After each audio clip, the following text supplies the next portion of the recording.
podcasts you love. From people you trust. This is Twit. Hi, this is Leo Laporte, and this is my Tech Guy podcast. This show originally aired on the Premier Radio Networks on Saturday, May 2nd, 2020. This is episode 1691. Enjoy. The Tech Guy podcasts come to you from Twit's LastPass Studios. You're focused on security, but are your employees? LastPass can ensure they are by making access and authentication seamless.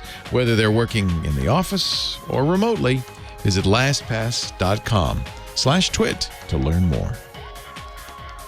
This episode of the Tech Guy is brought to you by CashFly. Give your users the seamless online experience they want. Power your site or app with CashFly's CDN and be 30% faster than the competition. Learn more at twit.cashfly.com. Oh, hello. How are you? Hey. How are you today? Leo Laporte, the Tech Guy. Time to talk computers, the internet, home theater, digital photography, smartphones, smartwatches, augmented reality, digital photography, all the technology that's surrounding us in our lives these days. And thank goodness, too, right? Because without that, it'd be kind of sad and lonely at home. 8888 Ask Leo no, it wouldn't be sad and lonely, but it'd be a lot quieter. 8888 Ask Leo is the phone number, 888-827-5536. That's toll free from anywhere in the U.S. or Canada. Outside that area, you could still reach me. Oh, indeed you can. But the trick is you'll have to use Skype out or something like that to get a hold of me. 888-827-5536. Toll free from anywhere in the U.S. or Canada. Hello. How are you today? You're feeling fine? I was just thinking, I read an article about pandemics. Actually, it was an interesting article about universities, in this case, Yale University, and its president, Timothy Dwight. This is back in the 1800s. And it was actually quite fascinating in the context of today because it's Timothy Dwight's diary, the president of the college. And he's writing, scarlet fever, we all got to go home. Actually, it was very much like what happened here. First, some people got sick, then students died, and then some teachers died. And there was a clamor for Timothy Dwight to close the college. He said, no. Finally, he said, okay, go home. Sent the scholars home. In those days, it might have been 100 students. I don't know how many it was. It wasn't very big. Sent the scholars home. They got back late that summer. It was over. And then yellow fever. And they sent them home again. So we've just been, I remember reading a wonderful book by Laurie Garrett called The Coming Plague, in which her point is we've been lucky. We're in a kind of a little bubble. The bubble since surgery was invented at the turn of the last century, the early 1900s, in which antibiotics were discovered in the 40s. The Salk vaccine and other vaccines discovered in the 50s and 60s. And we've been in this bubble of good health. And, of course, we forget. We have no, we don't have a long institutional history. It's just, I remember a couple of years ago. I actually do remember, I'm old enough to remember, you probably do, getting in line to getting the polio vaccine, the little sugar cube. In school, I was probably third grade, fourth grade. I remember getting the smallpox shot. I still have a scar on my shoulders. Many of us older people do from the smallpox shot. But I did get measles when I was a kid. I got the mumps. I got they called them childhood illnesses. Kids don't get those anymore. So we've had a kind of a remarkable bubble. But Laurie Garrett in her book says, don't get your hopes up. This, and that's the name of the book, The Coming Plague. This was written 10 years ago. So, this was going to happen, and it has happened throughout history much more often than we remember. They can attribute the fall of the Roman Empire, some historians do anyway, to the Antonine Plague that struck in, I think, the 6th or 7th century A.D. and swept through the Roman Empire and helped hasten its fall. So it's we've been here. We've seen this story before, and sometimes it's easy, to forget that. And you know what the kind of the funny thing is? The remedies were the same. Not much changed. Stay home. They even called it social distancing. Keep your distance. Wear a mask. All those things. It's not the first time. Probably not the last time. You know what the big difference is, though, this plague compared to previous plagues? The internet. Technology. Now we're staying home, but we can be in contact with friends and family. We can order, if we're lucky, we can order food. We can get groceries. The internet is a big change in this. I hope you have the good fortune to be able to use it and the ability to, and the money and the wherewithal to, because for those of us comfortable enough to do that, that's a big change. Now, I understand there are many people out of work, and times are really tough for a lot of people. So I don't mean to say it's all rosy by any means. But this is a very different time than previous pandemics. Very different time. So there, I don't know. I've been thinking about that because I've been thinking, for instance, how, we know now, we can compare now, face-to-face, hanging out, being with friends, to Zoom calls, or whatever video technology you're using. It's not as good, is it? In fact, I see a lot of neighbors, we've even done this, sitting in lawn chairs on their front lawns 10 feet apart, waving at each other. Kim, you've taken pictures of street concerts in Marin as people are, they've got, in fact, the one, I think that was your picture, where they have crime scene tape to keep people from coming up to the concert, but they're sitting on their front porch playing music. People are standing at a respectful, safe distance listening. I think it's cool. It's kind of interesting, but that's my question for the day. Does the technology interactions we have, and by the way, I rejoined Facebook. I'd been gone from Facebook since August of last year. Same thing with Instagram since August of last year. I said, I don't like these guys. I don't want anything to do with them. But at the same time, it's the only way, really, I can keep up with some distant families and friends who, that's the only way they kind of stay in touch. I don't make phone calls. I don't write them letters. So during this time, it's kind of a handy thing to have. Is it as good as the real thing? Probably not. What do you think? Or are we going to come into a world after this, when we emerge, where we use this stuff a lot more? I mentioned before that AT&T thought video phones would be the next big thing. They thought this in the 60s. Wait till you get a video phone. You'll never use a regular phone again. We have had them for many years, 20 really, but they've been good for at least 10 with Skype and stuff. People didn't use them. I just want to hear you. I don't want to see you. And I don't want you to have to get all dressed up to see me. But we've been using more and more these technologies because I think we do want to see each other. I think we're going to come out of this and using video phones will be the thing, right? The call. Spotify, a lot of financial results came out this week from all the big companies. Big deal, right? I don't care so much. If you're an investor, I guess you care. But there's some interesting tidbits. Spotify, for instance, says every day is a weekend now. Our Spotify, that's the streaming music system there. Our Spotify usage is basically the same as it would be during a weekend when people are home all the time now. And which is good for Spotify. In fact, there are some businesses for whom this is all the best ever, right? This is great news. Zoom and Google Meetings and all Skype and Teams, they're all showing double-digit growth. Huge double-digit growth. There's some businesses that are doing very well out of this. Microsoft had a great quarter. Apple had a good quarter, not as great perhaps as they'd like 1% growth. So growth is good. Facebook had a great quarter. Google had a great quarter. I don't know what next quarter is going to bring.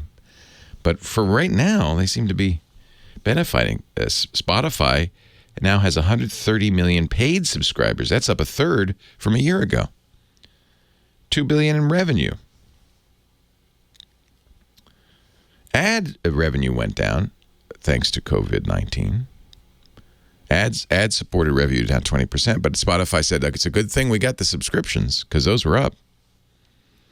Spotify CEO Daniel Ek said the company was in a better position than others in media because it relies less on advertising. Guess what I rely on? Advertising. And Spotify did acquire spent hundreds of millions of dollars acquiring podcasts. Do you listen? I wonder, do you listen to more radio? Do you listen to more podcasts? Are you listening more or less? At first, I thought it'd be less because people aren't commuting. I mean, isn't that where you listen to the radio and the spoken word mostly is in the car? But I think sometimes people are listening now at home too. I don't know. What do you think? 8888 Ask Leo. That's the phone number. You'll say hello to Kim Schaffer, our phone angel. Get you on the air here. Answer your questions, your comments, your suggestions. All are welcome. 888-827-5536. The website is there for you all week long so that you can get, find things we talked about on the show. You don't have to write it all down. It's all free. It's all there at techguylabs.com. techguylabs.com.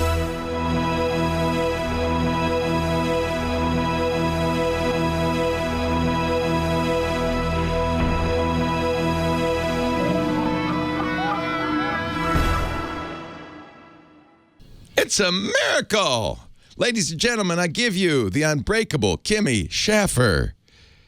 No, Schaffer. Hello, Kimmy. I might like your version better that you were singing during the break. I was singing that song. I like that song. It's from the Unbreakable Kimmy Schmidt, the TV show that I like so very much. That girl is my avatar on my Netflix. She's so great. I figured since that's what I'm being called, I'm going to put her up there. Is it a Netflix show? I can't remember. It is a Netflix show, yeah. They're making a movie, too, I think, which is cool. Anyway, we were talking before, during the break, about sourdough starter, and you asked me an important question. Do I need yeast if I have sourdough starter? No. You can't find yeast in the stores. Yeah. It's as bad as hand sanitizer and Clorox wipes. Yeah. Well, it's funny. I got a takeout order from one of the little pubs down the road, McNear's, and they threw in a bottle of hand sanitizer. I guess they're distilling their own now. Oh, yeah. They're distilling their own. The distillery around the corner is making hand sanitizer instead of whiskey. It's hysterical. Yep. So I will bring in some sourdough starter tomorrow. And then you don't need yeast, and you can make all sorts of things. It makes the best sourdough waffles. And I discovered this week, and I am I'm probably 10 pounds heavier since I saw you last. Yeah, I was going to say, carb me up. Because it'll carb you up. You can make crumpets with sourdough. Oh, man. Discard. And it's easy, and it's fast, and it's too hard not to eat all 4 of them right away. And so now I hardly could get in today. I rolled in. But my brain is still there, well fed. So, yeah. So, who should I talk to first? How about Larry in San Francisco? He's a local boy. Local boy. Well, that's where the sourdough all began. Yeah, San Francisco sourdough. Boudin has a 160-year-old starter. They've been feeding it every day for 160 years. It is. It's delicious, isn't it? Yes, it is. Hi, Larry. Hello, Leo. Good morning. Good morning. How are you? I'm fine, thank you. I actually worked for Boudin's for like a year and a half. No, did you take some starter? They wouldn't let us near the starter. No. Made us eat the bread every day. Made you. Force me. Customers. If you go into the Boudin restaurant, they'll carve out a bowl of sourdough bread and put clam chowder in that. Yes. Oh, man. Yes, I had that for lunch every day that I was there. And then you had to roll home. Hey, it's great to talk to you, Larry. Oh, thank you. It's great talking to you. I have a weird problem. Yes. The little splash picture that appears when you first start Windows. It goes through Post. It shows a little picture. Then it loads your desktop. Yep. A little picture is usually like some really nice village or mountain range or field or something. Oh, yeah. Okay. All of a sudden, my splash picture is blurry. it's like I'm looking at it without my glasses. They probably have a low quality rendition of it. So there's a number of pictures you see when you boot up, and I just want to clarify, make sure I'm talking about the right one. When you first turn on the computer and start booting it up, usually the manufacturer throws its logo up, Dell, Lenovo, whatever. Then past that, you'll see a little blue window and some pulsing as it's starting to load Windows. But then when you finally settle down for the login screen, you can often get a pretty picture there. Is that what you're talking about, the login screen? Yeah, right, the login screen. Yeah. And it had been clear up until, I think maybe 2 weeks ago. Now, was it always the same picture for you? No, it often changed. Okay, good. Which is also nice. Yeah, because there is, by default, the login screen is a single static image picked from the wallpapers in Windows. And it is the case that nowadays everybody has to use their Microsoft login to log in to Windows. And if you have multiple Windows machines, one of the settings that's saved across machines is that picture. So if you change that picture, do you have more than one Windows box that you use? No. Okay. And I've never had to use, well, I guess I have, it identifies me as a user, and then I never put in a password because you don't have to set that up. Yeah, but it does know generally. I mean, it's possible, but it's a lot of hoops you have to jump through to not sign into a Microsoft account. I'm just mentioning that because if you had a Microsoft account with a really a bad picture or a small picture because your computer was small, that might propagate to your big screen, and that could be why it's blurry. It sounds like you just got to have a damaged picture. I like to use the Bing pictures, which change every day for my Windows login screen. Well, how do you choose it? I've never chosen anything. Yeah, well, you go into the wallpaper control panel. Oh, wait a minute. How to disable the blur effect on the Windows 10 login screen. Apparently, thank you, Microsoft. Apparently, this is a new feature. Oh, my goodness. The blur effect is new with version 1903. Oh, how annoying. And I went from 03 to 09. Yeah, you probably picked it up at that point. It happened in the Windows May 10th, 2019 update. Oh, my goodness. See, I hate that. So you can disable that in the personalization settings. So, you right-click on your desktop and you select personalization. And if you go where you're going to want to go on this is, let's see here, personalization, list of settings, colors. Oh, that's interesting. That's the first place I'd look. So you're going into the personalization settings. It's a control panel. Right. And on the left, you'll see background colors, lock screen, themes, fonts, blah, blah, blah. Under colors, last place you'd look, there's a switch for blurring it. Turn off transparency effects. Doesn't even say blur, it says transparency effects, and that'll fix it. When I come back, I'll tell you how to use Bing, though. Leo Laporte, the tech guy. My favorite thing to do is, though, go in that same control panel, go to themes, and you can choose different. I think it's in themes. Let me look. You can choose different desktop wallpapers, and that will also affect the lock screen. And my favorite is to use the Bing wallpaper, which you could download from the Windows Store. Actually, that's the best way to do it. Go to the Windows Store and download the Bing wallpaper, and then that will change your wallpaper on the desktop and the lock screen if you want. Oh, yeah, I've used themes for a long time, and my custom desktop picture for years. Yeah, I like having, I don't like to have the same desktop. Some people do. I like mine to be different every day. So I use the Bing wallpaper. I even use it on Linux. I'm looking at it right now. Today's Bing wallpaper is, it's a pretty, picture of looks like a pueblo. Where is that? Let me see. Oh, that's ruins of the Kasbah in Morocco, Kalat Maguna. So it's pretty. It's a landscape. Yeah, see, I'm missing that. You're missing that. It's all blurry. Yeah. So turn off transparency in the colors, then the blurry will go away, and then whatever you choose for your theme will be there. Excellent. Thank you, Leo. Great question. Thank you, chat room. Take care, Larry. Were you a baker at Boudin? No. Just I worked a server? in customer service. Oh, nice. We used to sell. Well, they still deliver online, and I worked in their call center. Oh, fun. It was, actually. Yeah, but it could get you pretty fat working in a bakery. Oh, it was always in the break room. There was lots of bread, and they wanted us to... We used to eat those little turkey-shaped ones all the time. Oh. Yeah, I couldn't work in a bakery. I like baked, and especially fresh baked goods out of the oven. I can't stop eating. That's why I've got to stop. That's why I'm giving Kim my starter, so she can have crumpets, not me. Well, luckily, I hate to cook, so I've not tried to make any bread. That's great. Larry, a pleasure to meet you. Thanks for calling. Thanks, Leo. Bye-bye. Talk to you later. Bye-bye. And thank you, chat room, for solving that. I don't know why Scott Wilkinson wants this song, but he is hip. It's his theme song. Scott Wilkinson, he's our home theater geek. And I'll tell you what, I know why you like it, because you like the horns. Scott is right. Scott is a horn player, so that makes sense. Hey, Scott Wilkinson. Hey, Leo, how you doing? TechHive.com. I was doing great for a while because I got that iFi hip DAC that you recommended, the little box with a battery in it that you plug into your computer or your phone. Amplifier, yeah. Converts the bits from the stored music into beautiful analog sound. It has a really nice TI brown DAC in it and a good amplifier. And then it died. What? It died. Has yours died? No, mine works great. I use it in all my headphone reviews. Oh no! Oh, I know. I'm bummered. I'm bummered out. But I guess I'll send it back. I mean, you haven't had it very long. No, you should be able to get it replaced. It's got a 1-year warranty. I hope that's not a common thing. Well, that's why I ask. Yeah. Yeah. No, I'd never heard of that before. Yeah. Well, anytime you got electronics, certain number you're going to have some failure rate. Are going to die. In this one, in this case, I got the bad one. I'm usually pretty good. That's all right. Bad one. Yeah, I'm bummed because I love listening to it. So. Oh man. Yeah.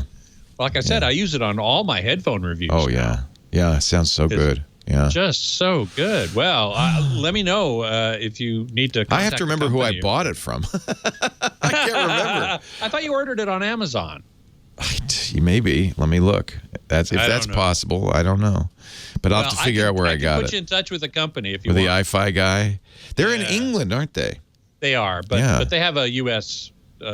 Distributor and PR guy and stuff. Yeah, I'll mail it back. I'll mail it back to whoever I got it from, and I'm sure they'll send it. They'll send you another one. Yeah. No doubt. It's just sad because I love it. I know. Wow, I'm bummed. I mean, it feels like it's built so well. I'm very surprised. Yeah, solid state circuitry, usually, if it works for a while, will never fail. That's right. But that's why I don't usually get the, an extended warranty on solid state electronics. Because if they're going to fail, they're going to fail within the manufacturer's warranty period. Exactly. And if they don't, by then, they're not going to for a long time, typically. Yeah. So anyway, what should we? Scott is an expert not just in audio, but he does write about it on TechHive.com. But he's also an expert in TV screens and video and all. Oh yeah, and I've got some news for you today, man. What? What? Well, the news of less than a month ago is that Samsung Display, which is different than Samsung Electronics. Samsung Electronics is the company you buy the TVs from. They make the actual consumer product. Samsung Display makes the panels from which the TVs are made. Okay, so they're the basic raw panels. Samsung Display announced last month that they are going to stop making LCD panels by the end of this year. Now, that's not as ominous as it sounds. It's not like we're going to all of a sudden not have any LCD TVs anymore. Samsung Electronics gets their LCD panels not only from Samsung Display, their other subsidiary, but from other companies as well in China, and they're probably still going to do that. Samsung's known for its LCDs, or yes, it's known for its LCD TVs. But on the phones, they've used for years OLEDs. They have some of the best OLEDs. Correct. But that's for phones, not TVs. Correct. So what are they going to do instead? Yeah. They're going to stop making LCDs. They're going to start making something, or they've invested over $10 billion in making something called QD OLED, quantum dot OLED. So they were the ones that started with quantum dot LCDs, they've made a big deal about QLED. But I noticed the other companies are selling QLEDs too. So correct. Samsung, for some reason, maybe they couldn't copyright that term, QLED. Right. So other companies are now using it. But what QLEDs really are is an LCD TV with a quantum dot backlight that makes white light that passes through the LCD layer, and each subpixel has a red, green, or blue color filter that just lets that one color through. What QD OLED does is something different. It takes blue OLED material and passes it through tiny little specks of quantum dot material. And the light actually doesn't pass through, but rather gets converted from blue to red or green. So each pixel will have a tiny little bit of red quantum dot material or green quantum dot material, or a clear window. So the blue light from the OLED will pass through the clear window and be blue, or it will hit the red quantum dot material and be converted to red, and hit the green quantum dot material and be converted to green. This is called quantum dot color conversion, or QDCC. We haven't seen this yet. We will probably see the first examples of this technology, which is the next technology of quantum dots. We'll probably see it next year. At CES, who knows if there'll even be a CES. But if there is, or even if there isn't, Samsung will probably introduce this new technology. And it's very exciting because quantum dots can be very bright, and they can be very rich, saturated in color. And the real question has become, well, what about the blue OLED material, which is the light source? It's how the light is getting generated in the first place. And it's passing through that one clear little subpixel to make the blue. And as we know, we've known for a while that blue OLED decays or degrades faster than red or green OLED, which is how current OLEDs work, by the way. You have a tiny little speck of blue OLED material, a tiny little speck of red, and a tiny little speck of green for each pixel. And they self-emit. That is, you hit them with electricity and they emit light. And the blue OLED tends to degrade faster than the red or the green. So how are they going to solve this problem if their entire light source ultimately is blue OLED material? Well, they're going to stack several layers of it together, for one thing, so that it will last longer. And that is going to result in a new type of OLED TV called QD OLED. And I'm very excited to see it. But I was really amazed that Samsung is pivoting relatively quickly. And not only Samsung, but LG as well. They made the same announcement. They're going to stop making. They're going to stop making LCD panels.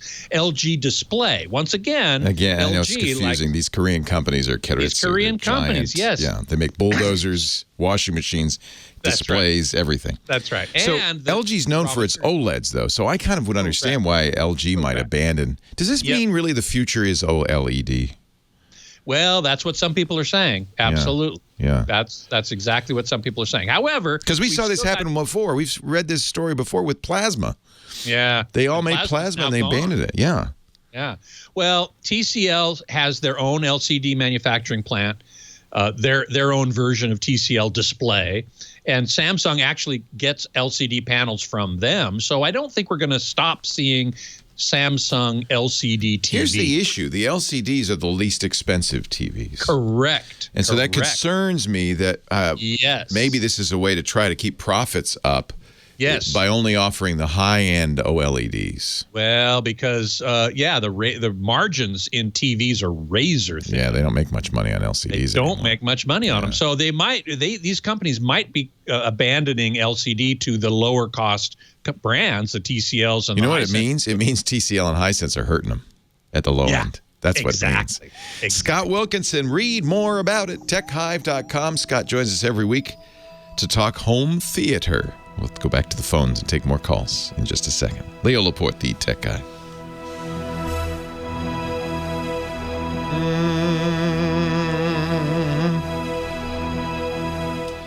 I searched through my emails And I found out that I bought the i5 from headphones.com, which is Headphones.com. I often do buy stuff from them, so I'm sending him a note saying, "What should I do? Should I return it to you?" What should I do? Yeah, it died. Yeah, that's remarkable to me. I am quite surprised at that. Well, we'll see what they say. I please keep me informed. Yeah. Let me know. Yeah, because I really liked it, and you know, yeah. it sounded good. I think they had a good amp in there too, because it really did a good really job. Good amp. Yeah, yeah. Boy, Really for good that amp. price. I know, $150. Yeah. You mentioned you were using it with the Hi-Fi Man planar magnetic headphones, and I told you there's a button on there. There's two buttons. Right, the left button. I realized when I looked at it. Yeah, I've been using the left button. The right button is the bass boost, and you don't really want that. Right. The left button is just a 6 dB boost, a gain. Right. Just boom, right off the bat. So that's what I would have recommended. I'm hoping to get the new Audi's LCD1 planar magnetic open back headphones for review, and I'm going to use the i-Fi hip DAC with that 6 dB boost button engaged. Nice. That's going to sound so awesome. Nice. It's just going to sound great. Yeah. My only fear is that they may not have a replacement because they've been selling these out if the supply fast. chain is if the chain is meager, then that you may not get one right away. What does it do? It just doesn't work at all? Yeah, it doesn't hold a charge. So I plug it could be the battery, it could be the connector. I plug it in, the lights don't come on. It sits there all day. I can't. When I turn the knob, nothing happens. So no lights, no nothing. All right. Well, its power supply might have pooped out. There's a number of things that could have gone wrong. It obviously. could have been. I started to open it, and then I thought, well, what am I going to do? So inside. You started to open it? Yeah. It just has a couple of Penelope screws, but then I thought, it's probably all solid state. I doubt there's any, unless the battery connector. I was thinking, well, what if the battery connector fell off or something simple like that? I could fix it, but I couldn't figure. I thought, no, you know what? I'm gonna return it. No. Yeah, no, just return it. Yeah, just return it. So Mike Heiss is in the chat room. He says Display Week has been postponed to August. That's true. I bet you it'll be delayed again, but right now it's set for August. Probably more on this stuff then, QD OLED and all that stuff. You're right. You're exactly right, Mike. We could easily hear more about it then. But I just thought it was a very interesting story. And Leo, you brought up something really good that, the low end guys, the TCLs and Hisenses, their lunch. Yeah, must be eating their lunch. Although Samsung is still the largest TV seller in the world, but at the low end, I bet you they're having a really hard time, and so they're going to focus on higher end sets. And this QD OLED technology looks really interesting. I'm looking forward to checking that out whenever I can. Like I said, who knows? I mean, Display Week is postponed till August. Might get postponed again. CES 2021. Are you going to want to go to? No, I'm never going to another conference again. Yeah, I'm not going to CEDIA, for example. I look now. We watch movies or TV shows with these people in groups or at bars and stuff, and I think, oh my God, they're going to get sick. I'm just totally traumatized. Totally, no longer want to touch people, see people. Yeah, have anything to do with people. Mike Heiss, I'm asking you: Are you going to go? Are you planning to go to CEDIA? At the moment, it's still on for early September. I would sure love to know. Leo Laporte, the tech guy, 8888 ask Leo the phone number. Jeff in New York City. Hello, Jeff. Hi. How you doing, Leo? I'm wonderful. How are you doing? I'm good. I'm actually in New City, New York. New City. I added a York. 20 minutes. That's okay. Quick question for you. Yes, sir. By the way, thanks for everything you do. And because of you on Dickie D's show, I actually submitted a crappy corner device. So. He's talking about Dick DeBartolo's wonderful podcast that he does with Chad Johnson, the gizwiz.tv. And they have a crappy corner for like the really... What did you submit out of curiosity? Well, I was on your show a while back of converting old technology to Bluetooth, like old radios. So yeah. I took the guts out of a drive-in speaker and put Alexa in it. So, what a great one of those speakers you hang on the window when you go to the drive-in. Oh, man. How does that sound? We're sitting. It sounds awesome, but you could actually see it on his later show because we're sitting in our driveways now. We're not going anywhere. We kind of set up a screen, so we're doing like a drive-in movie. They say drive-ins are coming back now. It's a safe way to go watch a movie. Oh, absolutely, absolutely. But it would work. It'd be better if somebody hadn't taken all the speakers. Actually, in the later days of drive-ins, I think they would say tune to 88.1, and you could get it on your radio, right? I think that's how they did it. Yeah. Yeah, a little bit better than those. Those speakers were terrible. Oh yeah, yeah. But I got it at a garage sale. So how fun! Did it have a torn piece of wire at the end? Yeah. I took out all the guts and I put in an Alexa in there. Kind of fun. Oh, how funny! Did you replace the speaker or keep the speaker? I hooked it up to the original speaker, so it has that grainy sound. So it's That's so funny. Yeah.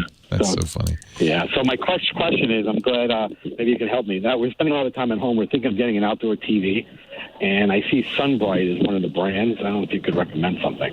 Yeah. Let me see if Scott's still there. Scott, outdoor TV. Now, do you want a direct view or do you want a projector, Jeff? Ooh. I don't want a projector. I want something that I could put on like a swivel mount. That's weatherproof. And my question is, I don't want to hook up cable to it. I want to put an Amazon Fire stick on it. And I want so you need a waterproof television. You think it's going to get rained on? We have an alcove, but I rather not risk it. It's going to be moist anyway, if nothing else. Yeah. Do they make those, Scott? Oh, they absolutely do. Yes. There's a company called Sunbright. That's what Jeff mentioned. Sunbright. Are those any good?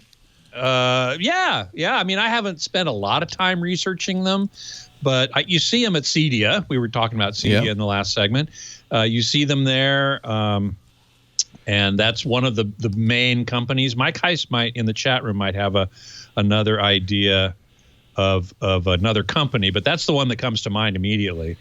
And they're fine, and they are weather hardened, so to speak. And very bright. They're LCD TVs, which are brighter than just about any other technology currently. And and it needs to be bright because it needs to be competing with, sunlight, basic daylight. Now, it's going to be in some sort of shaded area. It's not going to be directly out in the sun. But it's got a lot of UV filtering on the screen and stuff, so the screen doesn't degrade. The alternative, which Mike suggests, is an enclosure, and especially since he wants a streamer with it. If you got an enclosure, there'd probably be additional room for, say, a Fire TV to live in. A stick, a Roku stick, or a Fire Roku TV stick. Yeah, Jeff wanted a Fire TV. So a Fire TV stick just plugs into one of those HDMI So if you got ports. an enclosure like the TV Shield, you might be a little better off. I think if you got a Sunbright TV, the Fire Stick would still be vulnerable to rain and I suppose inclement weather. Yeah. So getting an enclosure like the TVShield.com might help. It undoubtedly would. Sure. Yeah. And if the enclosure could form something of a shadow box, that would make the picture look better. Interesting. Yeah. Are you underneath? You said it's under eaves. Is the whole are you out in a little patio that's enclosed, Jeff? Or yeah, it's like part of it is enclosed, but that's why I wanted a swivel mount. I was thinking of pushing it out when it's a sunny day when we're out there, and then covering it over afterwards. Yeah. Well, so he says Sunbright's okay, as you heard. There's another one called Skyvue, SKYVUE. I just found. Right. So you might want to try that as well. And then this TV Shield is a waterproof enclosure that you could put any TV in. Because it's plastic, it's not going to block the Wi-Fi signal. So if you had a streamer inside the enclosure, it'd be safe, and still be able to work. So they're not cheap. The TV Shield starts at $1,349. Holy smokes! Yes. Wow. Yeah. Okay. Might be better to buy a waterproof TV. Skyview. Yeah, well, we don't have plans this summer, so I guess if the money would come. Yeah, you're gonna be watching a lot more TV, as we all are. Yeah, Skyview has a sale. They're starting at $1,399, $1,400. There you go. I don't know how big that is. That's less than the enclosure. That's good. Yeah. Yeah, 55-inch for $1,800. Nice. So there you go. All right, Jeff. So have fun sitting outside. As the weather turns nice, it feels like we should be able to spend more time out there. You know, if you're lucky enough 75 today here. Yeah. If you're lucky enough to have a backyard, we're going to all be using our backyards a lot more, I think. In fact, these companies would be smart to have sales. This is a great way to gin up some additional revenue. Jeff, thanks for the call. And Scott, thank you for being my my expert behind the scenes. I just pull him out whenever I need him. David, Orange, California, next. Hi, David. Leo Laporte, the tech guy. Hey there, Leo. How are you? I'm well. How are you? Well, hello from the unemployed dental workers. Oh, man. I'm so sorry. It must be so tough. My wife's a hygienist, and I'm a dental consultant, and we're just waiting for the lights to be turned back on. Well, people, that's the good news is people are going to still need their teeth cleaned. There's going to be a lot of dental work, maybe even more when we come back after all the cookies we've been eating. More. We're just not sure whether people are going to want to come back. But I think they will. They're going to have to. They have to, right? I'm dying for a cleaning. The minute my dentist reopens, I'm in there. I'll wear a mask. He'll wear a mask. But we'll figure out a way. The risk isn't to the patients, it's to us. Anyway. Yes, exactly. The patients are going to be fine. Exactly. They're going to be fine. I have a question that many, many people have had, and I'm sure you've answered it before, but we're watching tons of Netflix, as most people are. And I've got a JBL SB400 soundbar, which I've had for a long time. I've got a 65-inch Samsung Smart TV, which I've probably had for 5 or 6 years. I don't know exactly the model. The audio is driving us insane. Yeah, because it's 5.1 sound, and so they expect you to have a center channel speaker. What's your speaker setup like? Well, we've got a subwoofer with the sound bar, but on the remote for the sound bar, there's no controls. There's no on-screen. Scott Wilkinson to the rescue once again. Scott, help him. Help me, Obi-Wan Kenobi. No, I'm not alone. I'm not alone. There's millions of us out here. I sit here watching TV with the volume in my hand, up, down, because the audio vocals you can't hear. Right. What's the model of the JBL speaker again? Soundbar? SB400. I wonder, first of all, if you turned off 5.1 and see if there's either 2.1 or plain old PCM. The problem is nowadays most movies and TV shows are mixed for 5.1. They're mixed for a center channel for voices. Yeah. And if you can't individually amplify the center channel so that you can hear it clearly, it's going to sound muddy. And I've noticed that. It's one of the reasons I went to a surround sound system with a center speaker. Because I only had 2 speakers. I couldn't understand anything anymore. So the other thing to recommend, and I'm looking to see if I can find it. I'm not sure I can real quick. Well, you got 5 seconds, so I'll tell you what. Midnight mode or night mode. Night mode. But hang on, we'll do you off the air. Leo Laporte, the tech guy. Midnight. Yeah. I've used night mode, but I don't know if that'll help with the center channel. That's the problem. Hold on a sec. Now you may speak. Now you may speak. Thank you. Does ARC make a difference? I'm on an ARC setup.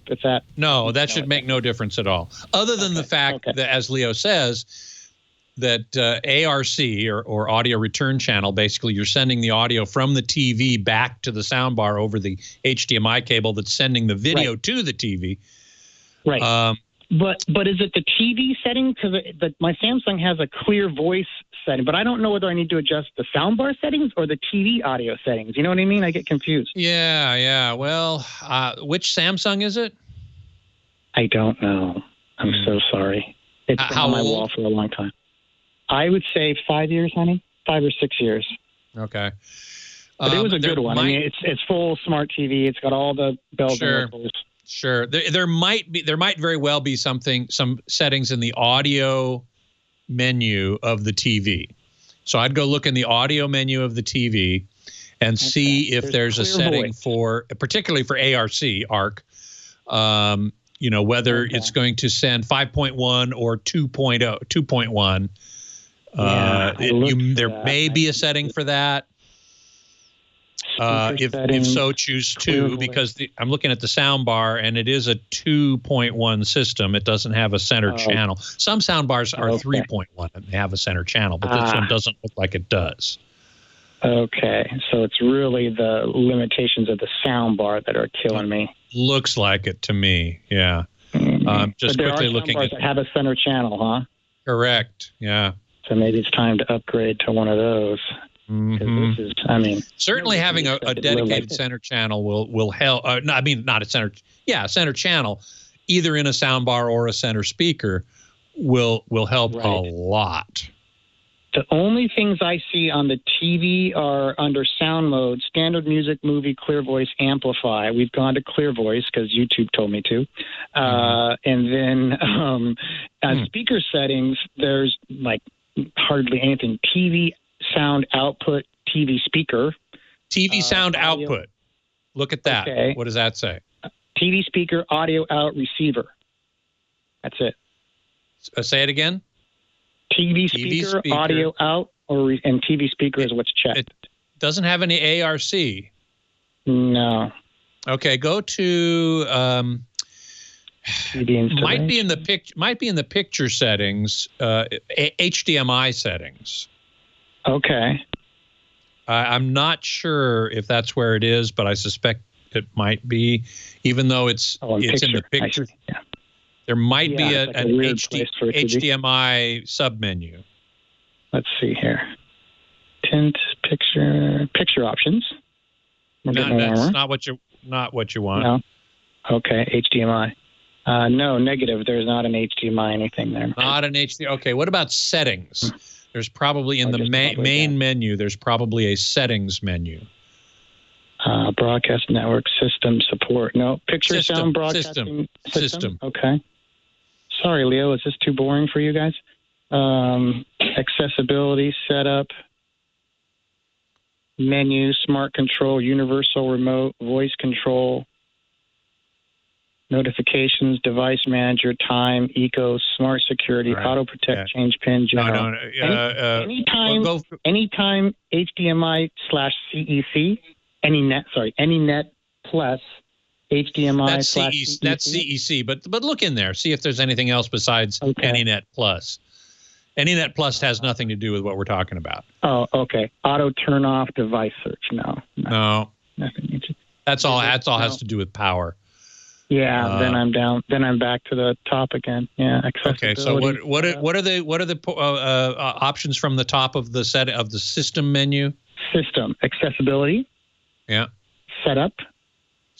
Go into setup. Okay. See what that looks like. English, Espanol, Francis. No. That's it. I've gone into English, and now it's just talking about my network settings. So we don't want that. Okay. No, we don't want that. Don't want that. Yeah, all right. I was just, it should have been in the audio settings. It wasn't. Yeah. The soundbar is a 2-channel, 2.1 soundbar. The soundbar might have a night mode or a midnight mode, which is dynamic range compression, which you definitely want on. That will help, I think. Oh, okay. The problem with that is it's impossible to know what you're in. Like, there's a couple of modes you can cycle through, but you just have to listen and go, did that get better? Did that get worse? There's no display.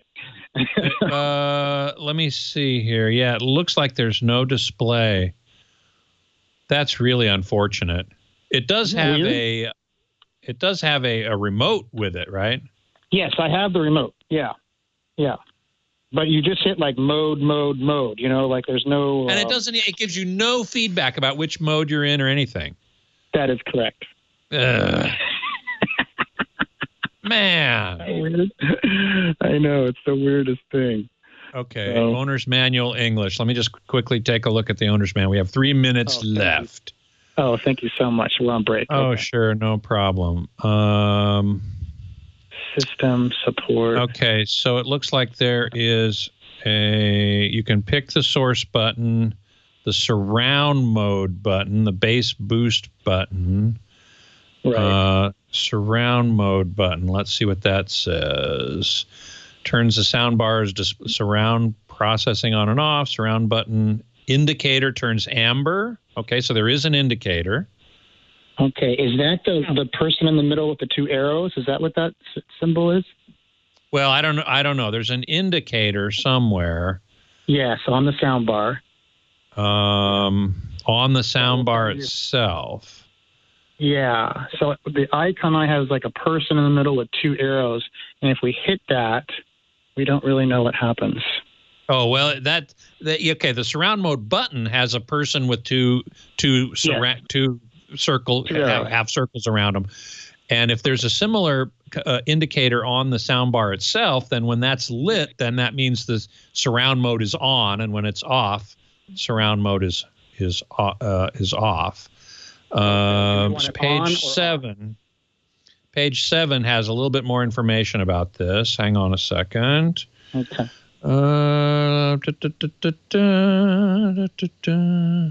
Bluetooth operations, changing the surround mode. Yes, there is a surround button on the unit itself.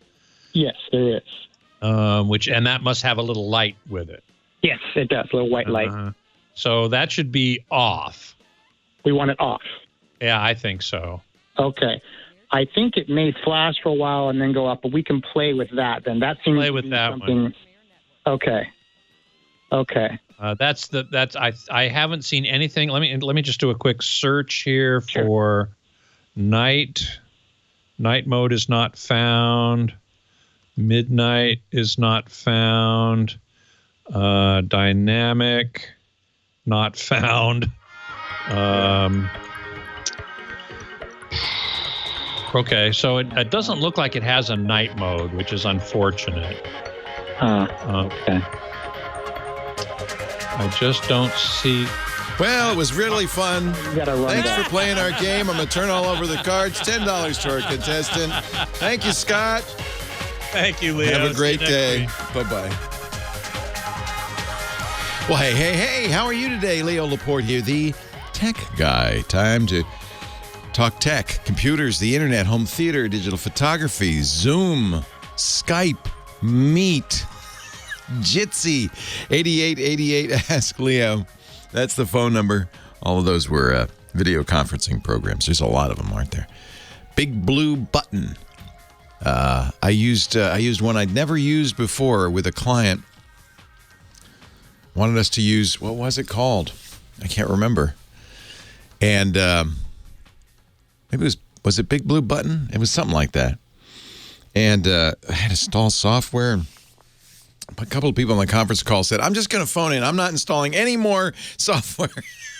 I don't want any more video conferencing software on my computer. I understand. I really do. 888-827-5536 is the number if you want to talk high tech. The website, techguylabs.com, where there's, of course, lots of useful information from many years gone by. Our 15th year answering your questions. 16th, actually, answering your questions on the radio. techguylabs.com. Let's go back to the phones and line. Actually, before we do, I just want to mention Dave in Orange, California. Scott Wilkinson spent another 10 minutes with Dave trying to solve the problem. But I'll give you the general issue, which is modern TV shows and movies often make an assumption that you have a surround sound system, that you have more than just the speakers built into your TV. And the worst assumption they make is that you have a system that has a speaker dedicated to voice, the so-called center channel. And if you go to somebody's house, or if you have a surround sound system, whether it's 5.1 or 7.1, you'll notice. I mean, I'll give you the example of the 5.1. The 0.1 or the point anything is always subwoofers. Sometimes there's 0.2. That means a speaker usually hidden away on the floor under the couch somewhere for the boom, boom, the low stuff, the lowest frequencies. Those are nice because especially modern movies, there's a lot of rumbling and explosions and kind of things. That really can bring them to life. When we used to go do the show from the Consumer Electronics Show every year, used to do that. We always we had an unfortunate place for our booth in the South Hall there, right across from a company that made something called the Butt Thumper. It was a subwoofer you put in your chair, or was it a butt shaker? It was something like that. You put it in your chair, and it would vibrate. It would be such a big bass that you'd go. And some people want that. Apparently, there's a market for that. It wasn't the best place for a radio show because in the background you'd hear boom, boom, boom all day long. Anyway, that's the 0.1 or 0.2. The 5 is the number of speakers, or the 7 is the number of speakers. And this is how it goes. Left, right, that's stereo, right? There's a speaker to the left of the TV, a speaker to the right. There's surrounds. Those are also left, right, about where your ears are in your head. So that's 1, 2, 3, 4. What's the fifth? The fifth one is the center channel, either right above or right below this TV centered. And it turns out that if you put all the voices in that center channel, that's what you expect, because it looks like it's coming from the actors' mouths. Right? That makes sense. Even if the actor's on the edge of the TV, it works fine. The problem is most people don't have center channels. They don't have 5 speakers. They might have 2. They might have a sound bar. And what happens is those 5 discrete channels, because, by the way, when you mix the TV or the movie, there are those 5 channels. You put sounds in the left surround, the right surround, the left, the right, and the center. And the people mixing these shows put most of the voice. There'll be a little bit of the voice in other places, most of the voice in the center. But if you put it all in a big pile, what happens is those other 4 speakers are louder than that single center channel. So you hear people, there's music, there's explosions, and then there's a little voice in here going like this. And you can never hear it, especially as you get older. You can't hear it. It just sounds like, I don't know what's going on. There's a lot of noise, and then there's a guy talking like this in the middle. And so that's kind of a problem. If you're lucky, you'll have a way to fix that. Either a center speaker, which you can turn up, and most systems will have a way to turn up the center channel so that you can bring that up as you get older and it becomes harder to hear, or the speakers are placed funny or whatever. The way our surrounds are set up in my living room, they're so nearby your ears compared to the TV that the surround is always louder. So sometimes you want to mix that. Some systems will have, I'll come with a microphone. This was a technology called Odyssey. Some receivers have Odyssey. There's other ones. You put a microphone where you sit, and then you tell the TV to go through, the receiver to go through some sound tests, and it figures out, oh yeah, those are too loud, turns them down. I wish it would do more than that. Oh yeah, Leo's 62. You should turn up the center channel for sure. But fortunately, there's often settings. Now, if you've got a sound bar, a good sound bar, you'll have a way to boost the center channel in the sound bar settings. And many TVs, you'll have a way. So it's a good idea, and that's what Scott was doing with Jim. He was going through all the settings, or David, I guess. He was going through all the settings and trying to figure out, how do you get that center channel up? And as far as I could tell, I was listening in. They never found a way to do it. His Samsung TV had something called Clear Voice. That sounds like it, right? Clear Voice, that's what I want. I want a clear voice. So I certainly would play with that. Sometimes you have a knob, or a virtual knob, a slider you can turn up on the screen that says, make that center channel louder.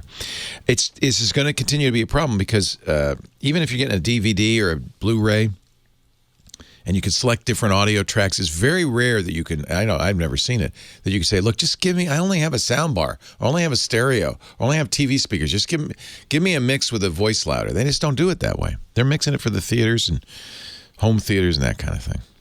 So I'm sorry we weren't much, I don't think we were able to get David's solution for him. It's what ended up driving me to buying more speakers. It's a crazy solution. I spent $1,000 on more speakers, but I ended up doing that because now I can turn up the center channel. I can hear what's going on. That's it's relatively important to me. Max in Boca Raton, Florida. Hello, Max. Leo Laporte, the tech guy. I'm getting radio interference or something. I hear Morse code. Oh, I can't. I'm sorry. Hang on, Max. We'll try to figure that out, but I can't understand you. It's too. Sounds like somebody's. Maybe you're on a wireless phone and it's losing its mind. My Morse code isn't good enough. I can't do the show in Morse. Maybe there's a ham next door. Every once in a while, as I'm walking around the neighborhoods, there's a guy here who's got a tower bigger than a radio station tower. Giant tower. Maybe he's got a giant radio station tower next to him, a ham. Anyway, we'll see if we can. I'll put you on hold, and we'll see if we can. Kim can figure out what's going on.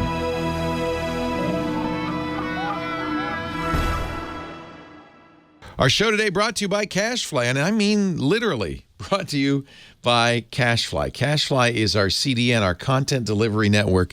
In fact, when we first started Twit and all of our podcasts, we were really concerned about how we were going to get you the downloads. That's the biggest expense of a podcast network is the downloads. And I was trying all sorts of things, download from the website. That was slow and unreliable. BitTorrent, even worse. Then Matt Levine came along from CashFly. I said, Leo, let us help you. This is 10 years ago, and we've been on CashFly ever since. CashFly gives us better performance because you're closer to the server. They have servers all over the world. That means when you start to download one of our shows, whether you're streaming it or downloading it for later listening, you're getting it from a server near you, a CashFly server. So it's a lot faster. In fact, it's about 30% faster than other CDNs. And CashFly saves us money because they know we're spiky. We get a lot of downloads the day after a show comes out, that kind of thing, and then it tapers off. So they even out our costs across a whole year. That makes a big difference. No big spikes. I don't have to look at the numbers to make sure I haven't exceeded, our bandwidth costs and all of that stuff. No, it's just evened out over the whole year. I know what I'm going to pay month to month, and that's really nice. And by the way, CashFly never goes down. No calls at 3 a.m. Leo, the podcasts are down. Nope. I can rely on CashFly. And you can too. You get it faster. I don't know if you've noticed, but you get our podcast faster than anybody else's because they're all coming from CashFly. Now CashFly has a new way to save you money. They call it 100% Cash Shield. One of the big unpredictable expenses is when you get a cache miss. And CashFly has to go out and get the original content from your original source. That's going to cost money as you transfer from S3 or somewhere to CashFly.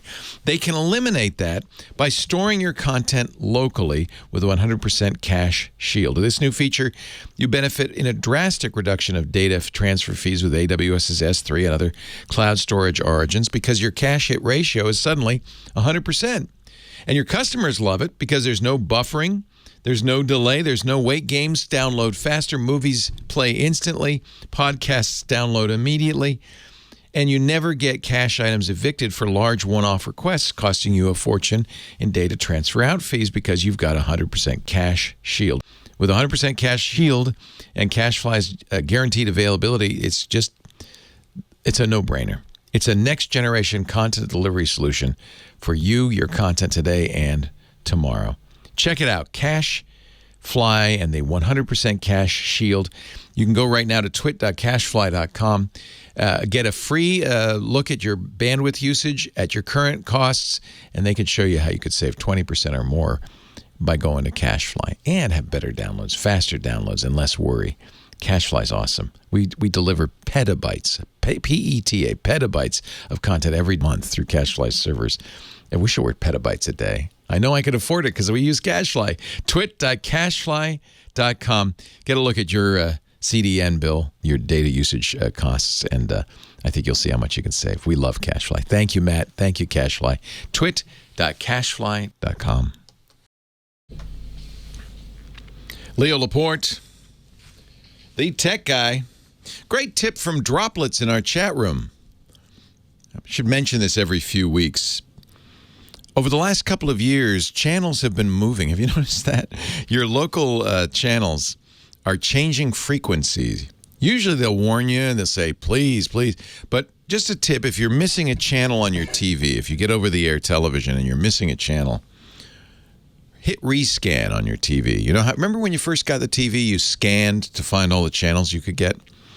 Hit rescan, because it'll find the channels. They'll still be on channel 2, 3, 4, 5, 6, 7, but there'll be a new frequency, and so your TV needs to figure that out. It'll do it automatically. Just a little tip. Thank you, Droplets. A very good idea. On we go with the show to line 4, Ron in San Marcos, California. Hello, Ron. How are you? How are you doing, Leo? I'm great, Ron. How you doing? Okay. I've got an old Mac. It's OS 10 High Sierra. Okay. 10.13.6. Yeah, for a lot of Macs, that was the last. A lot of the older Macs, that was the last version you could install was High Sierra. Yeah. Oh well, it's a 21.5 inch late 2009. Okay. Yeah. 10-year-old iMac. Got it. Yeah. Yeah. unfortunately, I didn't back it up with anything. I told you. I've been telling you over. I'm kicking myself. My foot isn't long enough. Oh, I'm so sorry. What happened? Long enough. What happened, Ron? Yesterday morning, I had a message that I had to have a security update. Okay. And it required me to snap on a restart. Yep. And which I did. And it went into its restart mode. And I've gotten the Apple bar below the black bar, which progresses black until it reaches a certain and it's been going all night, and it's not making any progress. Absolutely. Until it runs out of time, I guess, and it won't make any progress past that. I decided, well, let me try unplugging the power, and I unplugged the power all night long, plugged it back in this morning, thinking maybe that'd do it, and it didn't.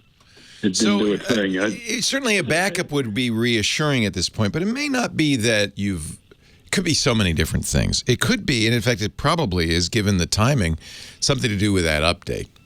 But it may, had you not turned off your Mac in a long time? Oh, I turned it off. When you say turn it off, you're not rebooted in a long time? Remember, you had to reboot for that update. Sometimes if your hard drive's failing, you can kind of run along until you reboot, and then the system, which has been sitting in memory all this time, has to reload, and it says, I can't read that. So it could be the timing is not completely coincidental. So it could be the update, could be that you haven't rebooted in a while, and that your hard drive died at some point between this time and your last reboot. There's a lot of things, in other words, it could be. So I gather there's stuff on that hard drive you really don't want to lose. Oh, yeah, there's an address book, there's some photos, there's Christmas lists. There's Oh, yeah. Oh, yeah, this is a disaster for me. Yeah, okay, got it. You don't want to lose it. Yeah. Can I put you on a speaker with my wife? Sure. Is she your technical guru? She really is. Or is she just yelling at you because you ruined the computer? She's ready to reorder a new computer, and it'll be another Mac. Hold on. Yeah, I think it's not a bad idea. That Mac is 10 years old. 10 years is a reasonable lifespan for a computer. In 10 years, it's not so much that it wears out, although that spinning drive is the one thing that will wear out. So after 10 years, could very well be the hard drives dying. Would there be any way, if we get a new one, that it could transfer? Yes. And so that's that's the good news. Whatever's going on doesn't mean, it could mean, I'm not saying it absolutely doesn't, but it could mean that the hard drive, the data on the hard drive is intact, but I just can't start up again. And so that's the reason I talked about the possible scenarios. If it's that particular update and it's just frying your Mac can't start up because of that, your data should still be there. It didn't erase the drive. Your data should still be on that hard drive. If it is that the hard drive was starting to get flaky, it might only be that it's damaged where it boots up, and the rest of it, your data, the stuff you want, is fine. So absolutely, I mean, it's not the only way to get this working, but if you were of a mind to buy a new Mac now anyway, that would be one of the benefits of doing it. The way the new Macs work, when you first boot them up, it'll say, after you enter a few things, oh, do you want to start fresh or do you want to copy the data over from an old Mac? And you say, oh, yes, I definitely want to copy the data over from an old Mac. And you'll either do it by connecting a cable or do it over the Wi-Fi. There are a couple of different ways you can do it. Since you can't boot that up, the most likely thing to do, in fact, once you get the old Mac, the thing to probably do is reboot that old Mac, turn it off all the way, turn it on, but while you're turning on, hold down the T key. These older Macs, T as in target disk mode. These older Macs had something called target disk mode that said, hey, when you boot up, don't turn into a computer, just turn into a hard drive that I can copy data off of. And that could be your saving grace. In fact, if you had another computer just lying around, you could try that and see if you could copy the data off. We've got a laptop. Perfect. Which is also Perfect. So that old Mac has a FireWire cable. I don't know if your laptop still has FireWire. It'd have to be a pretty old laptop to have FireWire. But you might be able to hook up just a, let's see, how could he... In target disk mode, you pretty much want to be, this is why they stopped including it on Macs, you pretty much want to be a FireWire Mac. So, how old is your laptop? Does it have a FireWire cable port? It's 6 years old. I have no idea. Yeah, it might. So that was a thing that we've lost because they don't use FireWire anymore. FireWire allowed you to turn that Mac into a hard drive and copy it off. The problem with getting a new Mac, if you can't boot the old Mac, is the process of copying the data over requires that you run a program on the old Mac. So you can't boot it up. You're not going to be able to do that. If you had a good Mac repair shop near you, and Apple, of course, is very good at this, this is probably what they would do. You know, they would put it in target disk mode. They'd copy the data off of it. If you have a Thunderbolt, then you'd need on your current Mac. It sounds like it's too old to have Thunderbolt. Then you can use target disk mode with Thunderbolt. I'd bring it to the Apple store, and when you buy the new Mac, they'll copy it over for you. Leo Laporte, the tech guy. Yeah, this is a tricky one. Do you have an Apple store nearby? We do, but they're closed. They're closed. Oh, that's right. Darn it. Yeah, they're Dag nabbit, I forgot. Well, they are about to, I think they're about to reopen, actually. Yeah, well, okay. Well, the only thing we really need to get off there is our email address. It's everything else I've gotten off. Photos. Yeah, and this is why, did you use iCloud for backup? No. Because if you use iCloud, it'll copy your contacts over to iCloud. Yeah, I'm going to follow. As soon as I get this thing squared away, I'm going to take you up on your... On iDrive, huh? I swear I will do it. Well, I would check just in case. You may not remember that you did this, but I would log into your Apple account on iCloud.com and look in the address book. You may be very happily surprised. You should also look in the calendar. You should look in the files, because you may have a lot of the stuff you didn't think you were backing up. Apple backs up often by default. So you might already have all that stuff. Do you have an Apple account on iCloud that you were using with that computer? No. No. Never did. No. No. We're old folks. So am I. That's no excuse. Yeah, iDrive would have at least copied those things. So the reason if you have Thunderbolt, a newer Mac will have Thunderbolt, but you need a special cable that'll do FireWire to Thunderbolt. That's why the best thing to do would be, now, even though the Apple stores are closed, you may have an Apple authorized repair center near you. Ours is open here, for instance, in our Northern California town. So look for an Apple authorized repair center. Call them up, explain, I want to buy a new Mac, and I want to get this data off. And they could probably help you. Or you could wait. I think the Apple stores will open within the next few weeks. Okay. And then that would be the best solution would be go in and say, look, I'm buying a new iMac, but I'm only going to buy it if you can get the data off of this dead one. And they'll do it. The chances are, it's not 100%, but the chances are 90% that your data is still there. Unless that internal hard drive completely died, which is possible. Yeah. But given the scenario you described, it sounds like the old drive didn't completely die, but either the update broke it or it hadn't rebooted in a while, and so it can't reboot because a part of the drive died, but that's not where your vital data is stored, so it's probably okay.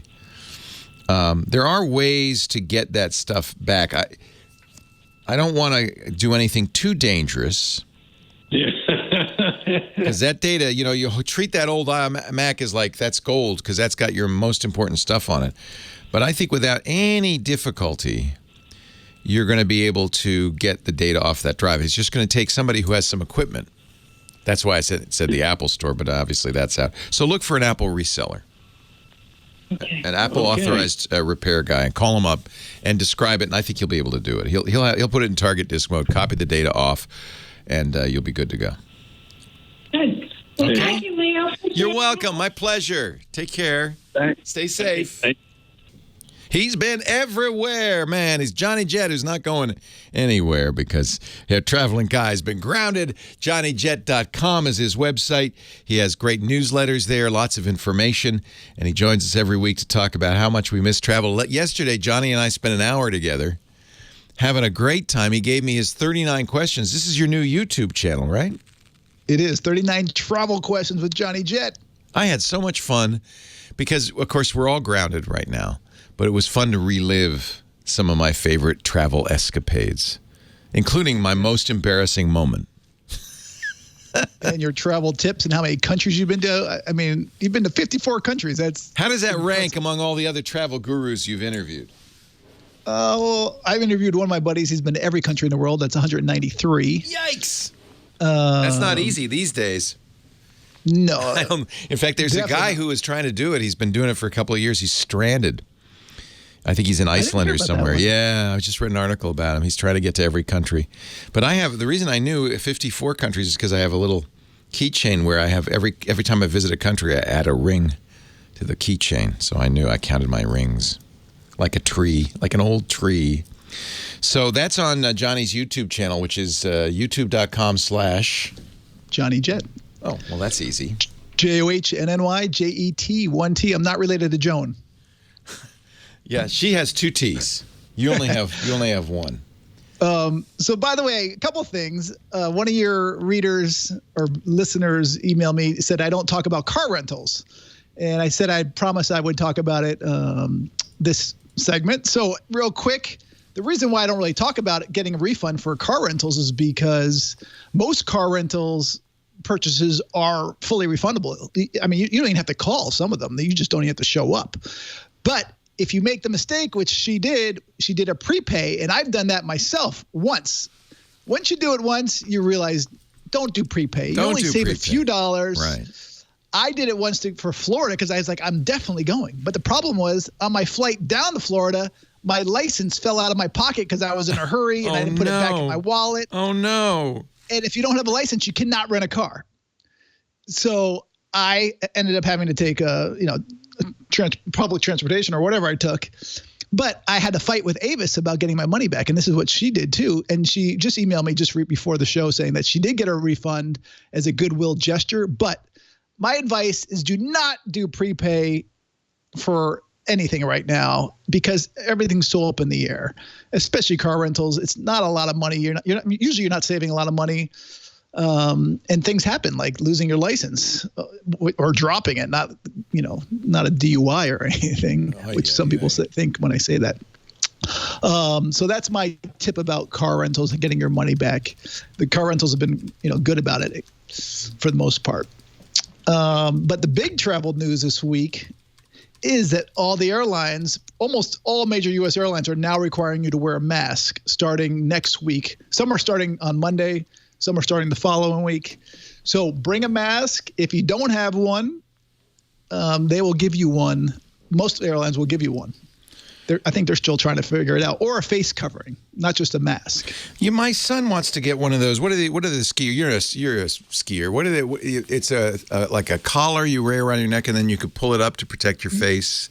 Yeah, I can't remember what they call them, but there's a kind of Wild West name. But that will do. I mean, they're not saying, well, that only has 85% resilience or something. They're not checking for penetration. No. They just want a face covering. But some airlines are stricter than the others. Some say you have to wear it once you get. Some airports are requiring it actually. Yeah, wear it from the minute you get to the airport and you go in and can keep wearing it till you go home. Exactly. So Delta says you can take it off for meals. A gaiter. Gaiter. That's what it is. Yeah. Gaiter. A neck gaiter. Yeah. Because it's a little cooler to wear that than it is to wear a mask. For sure. And I just tweeted it, put it in the chat room. I wrote a post on all the different airlines. I need to add Hawaiian because they just added theirs last night. Also, United Airlines is now going to be doing a different boarding. So they're going to start boarding front from the back to front, which I think they should have been doing all along anyway, 5 rows at a time. And they're not going to reference any boarding groups. That's smart because you won't pass people on your way to getting on the plane. So there'll be less breathing on you. Exactly. That's a great idea. They should have been doing that always. It's the fastest way to load a plane. In January or December, everyone wanted to be the first on the plane to get overhead space. These days, everyone wants to be the last person on the plane. Right. That's an upsell, actually, for the airlines to buy. You want to get a ticket in the front of the plane. That way you can be last to get on and first to get off. Right.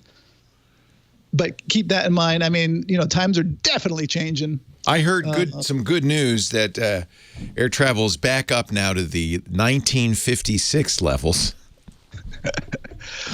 Well, wow. I mentioned last week there's a great person to follow on Twitter, TSA Media. Her name's Lisa. Let me look and see what it is.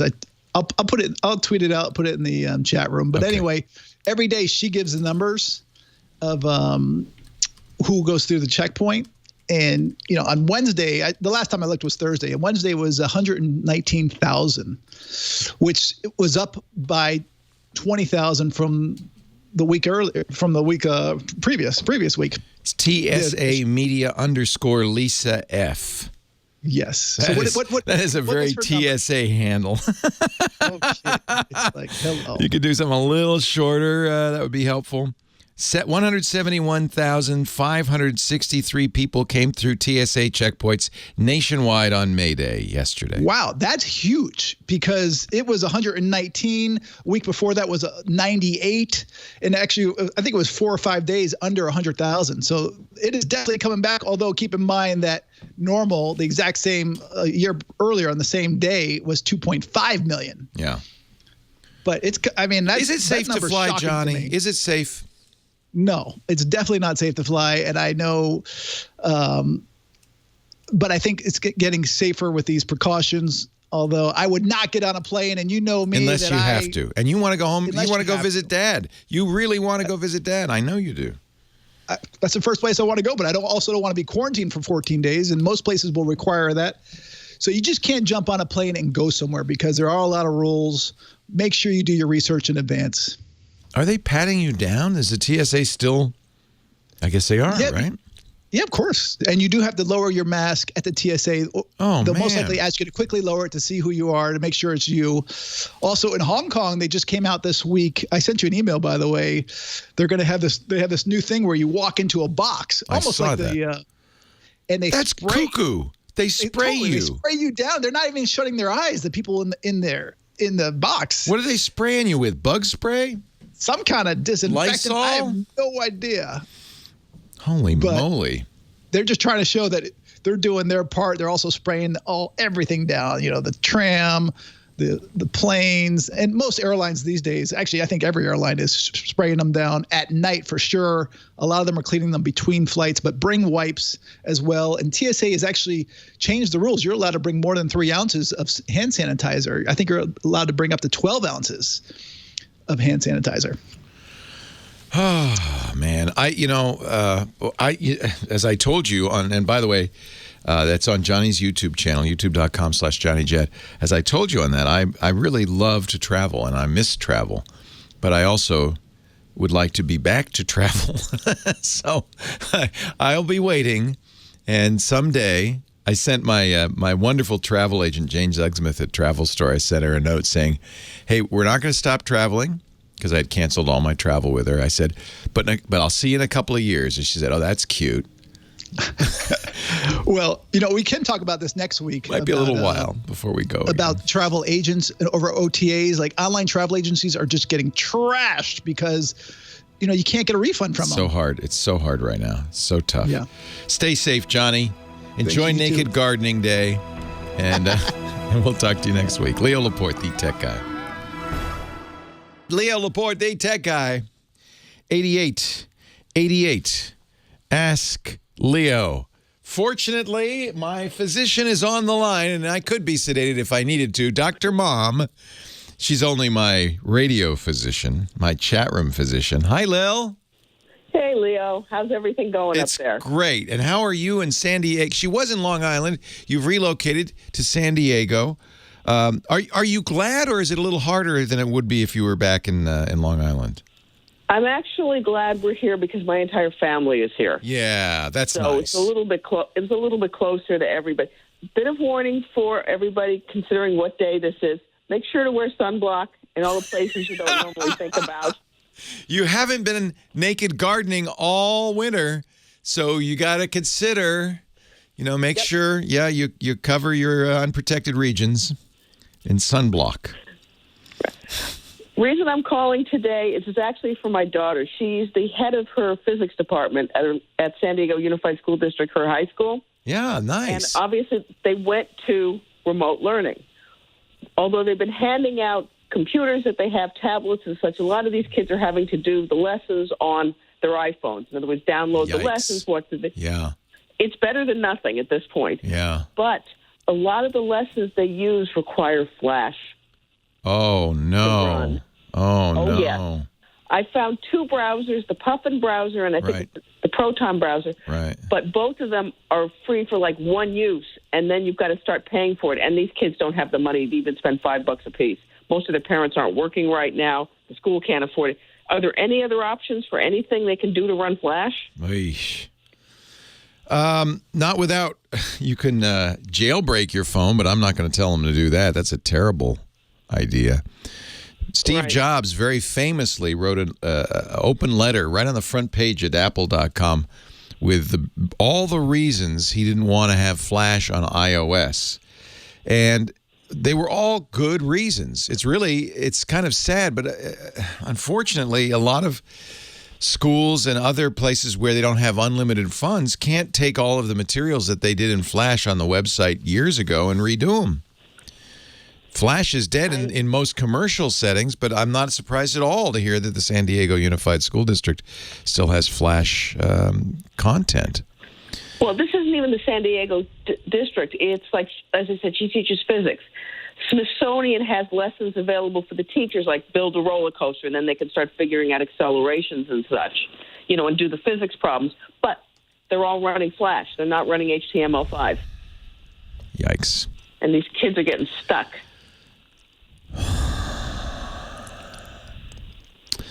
So there was something called Dolphin. Have you looked at Dolphin? I haven't played with this in a while. So the solution for this was, since you cannot install Flash on an iPhone at all, you need to use an application that has Flash capabilities built into it. And you mentioned too, Dolphin was out there for a long time. It was a very nice browser that did support Flash. I don't know if it still does. As far as I know, it was free. Yeah,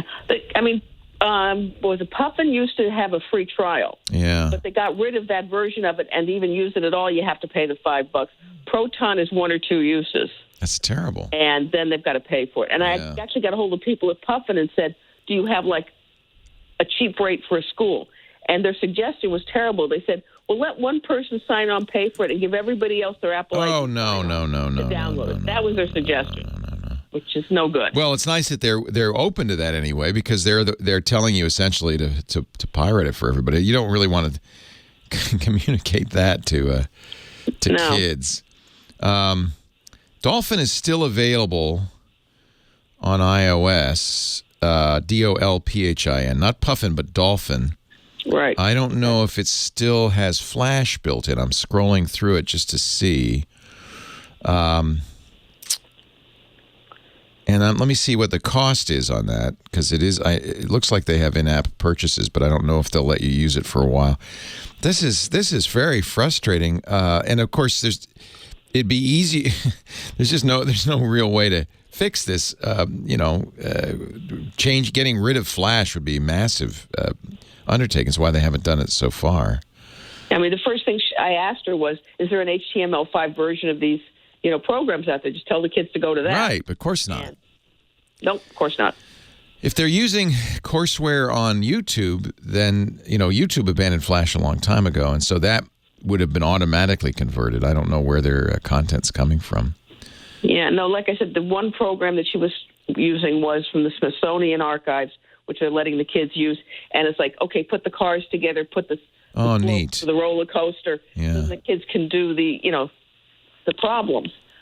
But I don't have a good answer for you. The other thing to consider is Apple might have some support for you. It's a big district, and Apple is very much interested in getting education back in the fold. They've been losing market share to Google with the Chromebooks for some years. And I think if you, as a big school district, if you went to Apple and said, look, we got a problem here, they might be able to, certainly they have a lot of courseware, as does Google, neither of which use Flash. It's only really old stuff. Smithsonian, it's too bad that they didn't get rid of their Flash. Adobe Flash was an old technology that was used to animate, to bring sites to life, to do video, to do interactivity. But it's been abandoned by Adobe itself for the last couple of years, and Apple abandoned it long ago. Flash, I don't think Flash ever worked officially on iOS. So, no, I guess Dolphin. I think it used to work in the Chrome browser on iOS. Yeah, browsers. That's the one way to do it. And Chrome, Google dumped that as well. Apparently, Dolphin has dumped Flash as well, according to the chat room. So I don't know if I have a good answer for you, except a call to Apple. You know, I mean, honestly, I would call Apple. They probably have an education hotline. They really want to be in education, and I think they might be helpful in some way. Maybe even offering you some free courseware, something like that. Okay, well, thanks for the advice. Like I said, she's going crazy right now. I don't blame you. She's the head of her department, and they're trying to do this from scratch because they didn't have plans put together for this kind of a contingency. Well, no one did. Right. No one did, except that we should have, shouldn't we? Because it was totally predictable. And it's just that, the same thing now that you're in California. Notice all the earthquake preparation going on around you all the time? No. Oh, yeah. Actually, the community I live in, we have a mobile emergency truck. Oh, good. I'm one of the doctors who works with them. Good. We have, a phone chain going. Well, we're better prepared for that. For a couple of days. Because we have had bad earthquakes in the last 50 years, and we know there's going to be a really bad one sometime. You just don't know when.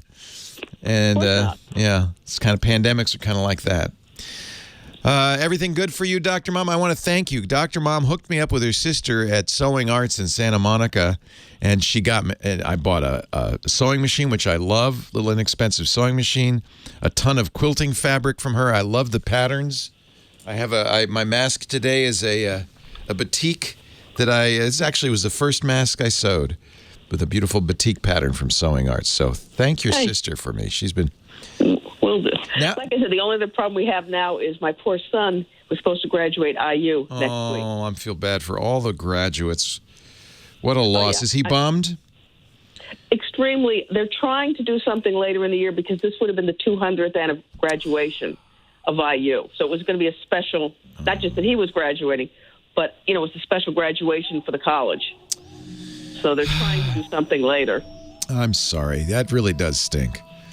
You spend all this time and energy, and you really look forward to it, and then you still graduate, but you just don't get to walk. That's got to be rough. Great to talk to you, Lil. Dr. Mom, my personal web physician. Terrible mask I sewed. I was just learning. Look at that. But it works. It works. Thank you, Dr. Mom. I wish I had a better answer for you. That's terrible. Well, hey, how are you today? Leo Laporte here, the tech guy. Time to talk computers, the internet, home theater, digital photography, smartphones, smartwatches, all that jazz. The technology that pervades our life, gives us a reason for living, sometimes gives us a headache. 8888 Ask Leo. That's the phone number, 888-827-5536. We are all in this together, and I would love to help you, or I'd love to hear some help from you for our previous callers. It's all the same to me. I am not the sole expert here. We all are. We're in this. We're doing it together. 8888 Ask Leo. We have a great chat room. If you want to hang out, they're there 24/7, by the way. irc.twit.tv. You can go there in a browser, irc.twit.tv.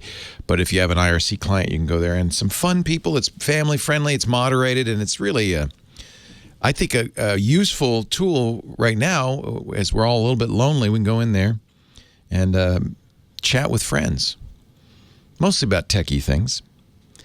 So I encourage you to use that. Avail yourself of it. irc.twit.tv. There's a website too. All of this is listed at the website. That's the beauty of this show. You don't have to write anything down. You don't even have to pay attention. It's all there at techguylabs.com. There's not even any sign up. There's no fee. Just go and enjoy. There's a search there, and we've got shows from years gone by, audio and video. You can look at a show if you want an extra one. You can listen to a classic, Tech Guy classic. Hear what we were doing with those Pentium 90s back in the day. TechGuyLabs.com. Back to the phones we go. Gloria, North Hollywood. Hello, Gloria. Hi again, Leo. Oh, my friend Gloria. How are you? Fine. I won't bore you this time. Well, you never bore me, Gloria. You're always quite a hoot, actually. Something to talk about at the dinner table. Exactly. Oh, Gloria called. You'll never believe what she said. That kind of thing. I have a TV that came with the Roku stick. Nice. The TV is pretty old. Not pretty old, but it's about 5 years old. Mm-hmm. And the Roku stick is no longer applicable for like Disney Plus. I wanted to know where to get or what Roku update to get in place of the one that I have now. I think Roku is my favorite device, streaming device for televisions. Really, the way to think of it is if your TV doesn't have an internet connection, you just buy a Roku. It has an internet connection. It plugs into the HDMI port on your TV, and now you can watch all those great streaming shows. Now's the time, by the way. So if you go to Roku.com, you'll see they have a broad variety of choices. The top of the line is the Roku Ultra. That's the most expensive. That's $100, which is half what Apple costs. You don't need the Roku Ultra, though, unless you have a 4K TV. Okay. It's designed for that super high resolution. So if you don't, and most people don't, you can just get a basic Roku, the Roku Express. That's $30. Express. And it will do everything that any current Roku does. If you want a smaller, more compact, they still make a stick. They've updated the stick. It's $50. And actually, the stick now does 4K as well. But I'll be honest with the stick, they're putting a lot of circuitry in a small package. And my experience with the sticks is they tend to overheat a little bit. So I like the external box. The Roku Express is just a little box, comes with a very nice remote control. You'll be used to it. It's probably exactly the same as your old Roku. And it will get Disney Plus. It will get all the current channels. But does this require cables and wires and installation? Nope, it uses Wi-Fi. Okay. If you have Wi-Fi. If you have a router, do you have Wi-Fi? Not necessarily. You need a router with antennas. One that's designed for. Did you get your router from the internet service provider? No, I got my router from your tip. It was TP-Link. A TP-Link, okay. Many of the TP-Links are Wi-Fi, many aren't. So you just you probably is. Most people these days want Wi-Fi. Okay. So if you'll know, because it'll have little antennas on it. That's usually the giveaway. Or just look on the box and Google the name. Do you remember which model it was of TP-Link? No, but it's got these. It's white and it has these three little sticks that stick out. That's the antennas. So yes, okay. You have Wi-Fi. Great. And yeah, that's a nice inexpensive router, and it'll work great with your Roku, especially if it's near your Roku, which they usually are, because I'm guessing that your TV's near the cable outlet, which is probably very close to your TP-Link. Right. Yeah. Right. So you'll get a great signal. In fact, if you're right next to it, I don't know if your TP-Link has a Ethernet jack on it, but if it does, it's actually the only problem with the Roku Express. I don't think the Roku Ultra has Ethernet on it, but I don't think the Roku Express has an Ethernet port. That's generally the best way to do streaming TV. But since you're right next to the router, I'm gonna. If you end up having trouble, then you can get a little adapter for the Roku. Okay. I do in general. When I set up a TV system, I try to get it wired internet, just because the faster, the more reliable the internet, the better your picture is going to be. That's all. Oh. Yeah, they only have an Ethernet port on the most expensive Roku. That's kind of what you're paying for. Oh. Among other things. I would just, I wouldn't worry about it. I think the Roku Express is $30. That's a great price. And it'll work fine with your TP-Link, and you'll be able to watch all your shows. What Disney Plus show are you looking for? I don't know. I signed up for a 3-year package, and I was able to use it because I just got my computer fixed. So nice. Yeah, you can watch it on the computer, too. They have a streaming version on the computer. But if you want to watch it on your TV, the Roku basically is a little computer that attaches to your TV and allows you to watch all that stuff. Roku has the most channels. In fact, there's a secret channel list. If you Google Roku secret channels, you will find there are literally thousands of channels on the Roku that are in the Roku store, almost 2,000 additional channels. And all you need to know is a special code. So there's all sorts of crazy stuff on there, and you might find something that you just can't find anywhere else. A lot of European soccer, things like that. It's fun. So having a Roku, I think, is a great way to go. One other question about the Roku. I was going through the channels that with the old Roku that came with the TV, and I noticed I clicked on Hulu, and it said that you need a cable or satellite subscription to get Hulu. Are a lot of those channels, because I'm trying to cut the cable. You actually do not, but you have to pay for Hulu. Right, but it said it didn't even, I didn't look for the price. It just said need a cable or satellite subscription. That's maybe it's the Roku that. Yeah, maybe. In the old days, so Hulu's always been completely over the top. There is no Hulu cable channel, so how could that be? But for HBO and others, you can get free HBO using HBO Go if you have a subscription on your cable provider. Then you just log in through your cable provider and the HBO Go works. But there is a completely over-the-top solution for HBO called HBO Now, Showtime Anywhere versus, I can't remember, Showtime. Anyway, many of these, but Hulu's always been paid only. In fact, your Hulu subscription, if you get it now, will convert to HBO Max, which is launching at the end of May. Oh. And I think HBO Max might be the best all-in-one solution because, as you know, HBO is now owned by AT&T. And so for $12 a month, you're getting everything but Disney and Apple pretty much. They're going to have not only all the HBO stuff, but they're going to, that's where Friends went. That's where a lot of old movies. That's where all the Looney Tunes cartoons are. HBO Max is launching at the end of the month. I think they rushed it out because people are watching a lot of TV these days. And that certainly would be an interesting one to check out as well. Oh, okay. So just wait till the end of the month and then you can buy it now, and it turns on at the end of the month. Oh, okay. Okay? Thank you so much. My pleasure. Always a pleasure to talk to you, Gloria. Stay safe. This show wouldn't be the same without you. That goes for all of you. Stay safe. Yeah, I think if you have a Hulu subscription, I think it converts to HBO Max. That's what I read, but that doesn't make sense. It's not the same owners. I don't even know. It's all so confusing now. Everybody's bought by somebody else. I can't even keep up. Who owns whom? If you have the HBO add-on to Hulu, it converts. Got it, Knox Harrington. Maybe that's what Gloria was talking about. You could watch HBO shows on Hulu if you had a cable subscription. Maybe that's because Hulu, you don't need a cable subscription. That's the whole idea of Hulu is you can watch it without a cable subscription. That was kind of the point. 8888 Ask Leo. Leo Laporte, the tech guy. More of your calls coming up right after this.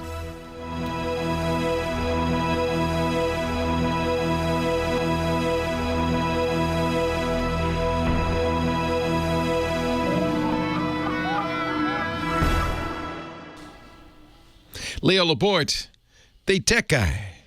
8888 Ask Leo. Jose, Modesto, California is next. Hello, Jose. Hello, Leo. Welcome. Hi, thanks. I have a question. How can I eliminate interference? Because I'm using a USB mic. Yeah. And I can tell this interference. Like, I always look at I always watch your this radio station with your And you other shows and everything. Yeah. And I see that you're surrounded with electronics. And so what kind of, when you say interference, what's the interference you're getting? Do you hear radio stations or music, or you just get buzzing? What's the interference sound like? It's like buzzing. Remember, like back in the old days when a phone would go off and you would hear that kind of interference? Yeah.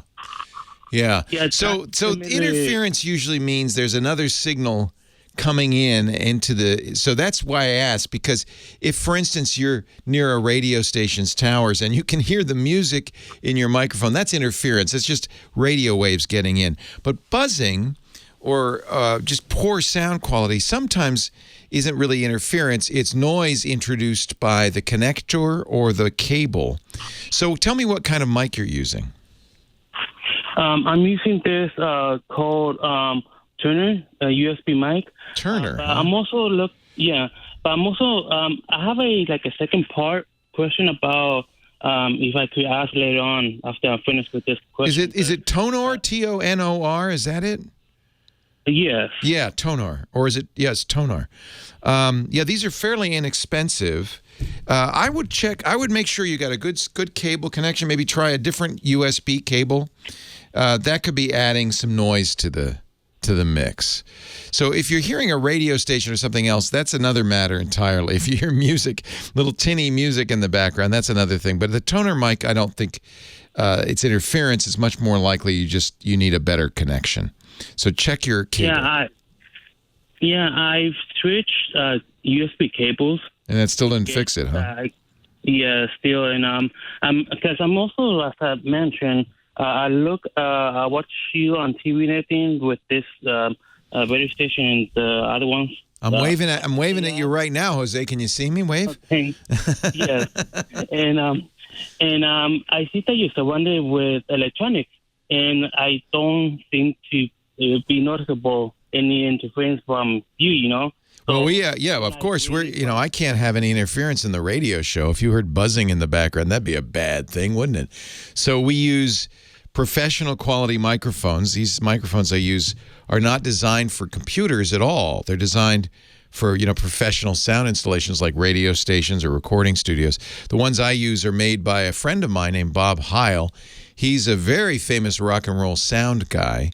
Who was also an amateur radio operator, and he didn't like the microphones he could get as a ham, so he ended up making his own microphones using his experience in rock and roll. And actually, these are not too expensive. It's Heil Sound, HeilSound.com.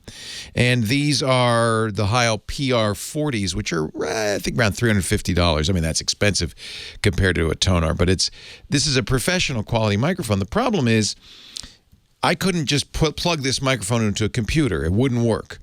I'd need to get a device to convert the audio coming from the microphone, the professional quality audio coming out of the microphone, the balanced output, into digital USB. And that's why your mic is a USB mic. It has the circuitry built into it, and it may be that's where the noise is coming from, that converts the sound that it's hearing into bits that the computer can use, record, play back, that kind of thing. Computers work in bits. They don't work in analog sound, so you need that converter.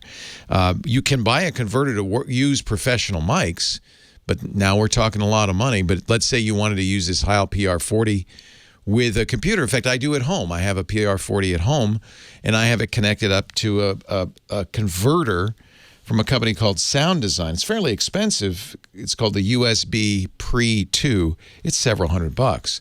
But there are other companies. Focusrite makes something called the Scarlett.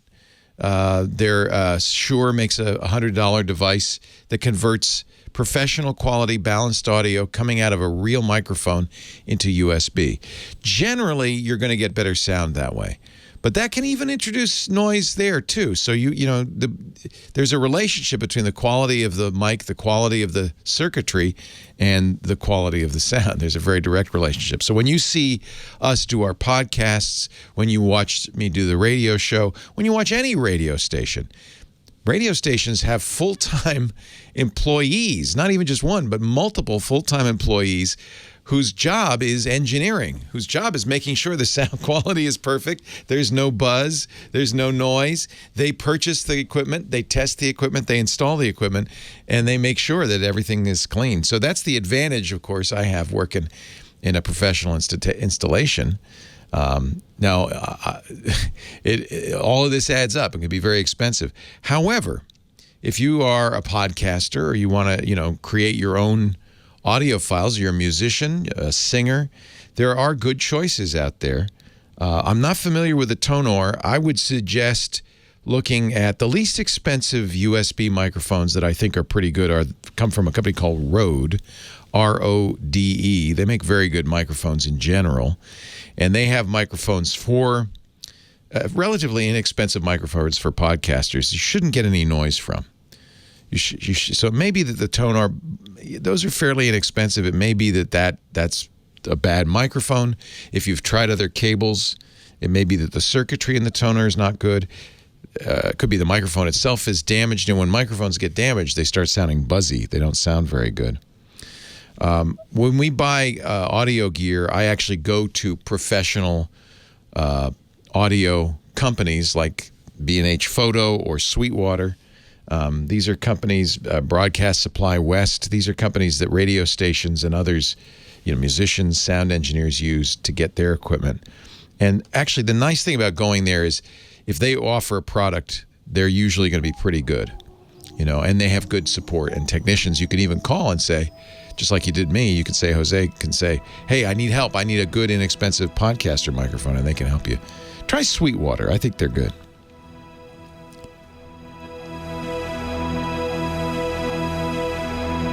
Yeah, the Shure 2XU is pretty good. We, at TWiT, we send out Scarletts, Focusrite Scarletts. Those are good. The best thing in the world is this USB Pre. I love it. It's amazing. That's what I prefer to use. You still there, Jose? Yes, I'm here. Yeah. So are you doing a podcast? What are you doing? I have plans. I have plans to do so. And the other question, the other part of the question was, what will you recommend? What's your input? What's your view of the proper mic? Is it like condensers or the Matic? I don't like condenser mics. I use dynamic mics, and so if you probably, if you look and you watch people making music, making records, for instance, in a sound studio, they'll be using very expensive condenser mics. They're hanging upside down in front of them. They're singing into those. Those are often from companies, German company called Neumann or Sennheiser. They're thousands of dollars. And they're condenser mics. They're very, very sensitive. So in terms of pure accuracy, they can't be beat. The problem is they're so sensitive, they pick up everything. Any noise in the room, they'll pick it up. Lip smacking, spit, anything, they'll pick it up. They're very, very sensitive. So when you see people using those, they're in those sound booths, right? They're in soundproof sound booths. That's not practical for most people. If you're doing a podcast, you're going to probably do it at home. You're not going to put egg carton up all over your place and make a soundproof booth. So even now, and this is a professional context, I'm on a radio show that's broadcast all over the country. I'm using a dynamic mic. Maybe not as accurate, but for the human voice, especially for spoken word, this Heil PR40 is a third the cost of a Neumann, and I think sounds better. So I would get a dynamic mic. They're a little easier to convert. They don't need power. Condenser mics do. And mostly they're less sensitive. When I get off mic like this, the level goes way, way down. And that's what you want. You want to get the other noise. I'm not in a soundproof room. I'm in my office. There's cars going by. There's background noise. But because I'm using a large coil dynamic mic, it's a better sound. It's a lower noise sound. So for you, I would absolutely recommend a dynamic. I think that would be a great choice. Hey, I got to run. Good luck, Jose. If you're doing a podcast, I think it's a lot of fun. And if you're recording music, it's maybe, there are cases where a condenser mic, you can go on and on about microphones. But I think for a singer, for voice, dynamic's fine. For an instrument, especially a horn, you might want a condenser mic. So it's tricky. It's tricky. There's a lot of art and science that goes into microphones. People, I could, and many would talk for hours about it. I'm going to try not to. But that's why I think the chat room recommended, and I think they're absolutely right. Somewhere like B&H Audio or Sweetwater or BSW really is a good choice. I think a Shure SM58 is a great mic. It's a little less accurate maybe than the Heil, but that's a $125, $150 mic. The SM58 is probably, that's a lot of rock and roll bands use SM58s. Really good choice. You know, our my engineer today, Jeff, is a drummer. He probably knows a ton about mics. Jeff, what do you use for miking your drums? You use a condenser mic? I bet you do. They're a little more sensitive. That's the problem. Maybe you don't. Yeah, the Shures are good. They're inexpensive. That's what I gave my daughter for her podcast. Leo Laporte, the tech guy. GizWiz, Dick DeBartolo is coming up with the answer to the What the Heck Is It contest. It ended on Friday. Actually, I guess it ended on Thursday, so I can't wait. I'm dying to know what it was, and he's got a brand new one and a brand new gadget for us. Dick DeBartolo, our GizWiz, coming up. Charles, Virginia Beach, Virginia is next. Hello, Charles. Hello, Leo. Welcome. Hey, how you doing? I'm good. How are you? Great, thanks. Hey, thanks for taking my call, and glad to see you're holding me up very well under all this crazy COVID. For a man of my advanced age, I am surviving. Yes. Well, how are you holding up in this quarantine? Oh, doing good. I'm able to still work from home, and that's nice. Kids are still doing all their schoolwork at home. Good. And they do most of the stuff online through Chromebooks anyways. So that has been going smooth. But that's we're lucky we can work. I have to say, we're very lucky we can work. I really feel for the people who's don't have any jobs to go to. It's got to be really tough. Not only do you have the anxiety of having to stay home, but the anxiety of how am I going to pay rent and buy food. And that's just tough. So yeah, we are lucky, Charles, and you're there with your family. We are. You're even more lucky. So we are definitely counting our blessings. So too many friends who are in bad situations. So I had speaking of having money, spending money, had a TV question for you, and kind of keeping my ear to especially Scott Wilkinson's discussions and everything over the years. We have it's about 11-year-old Samsung TV. It's a 40-inch LCD, and it's held up all right, but the only way we really smartified it is using the Fire Stick.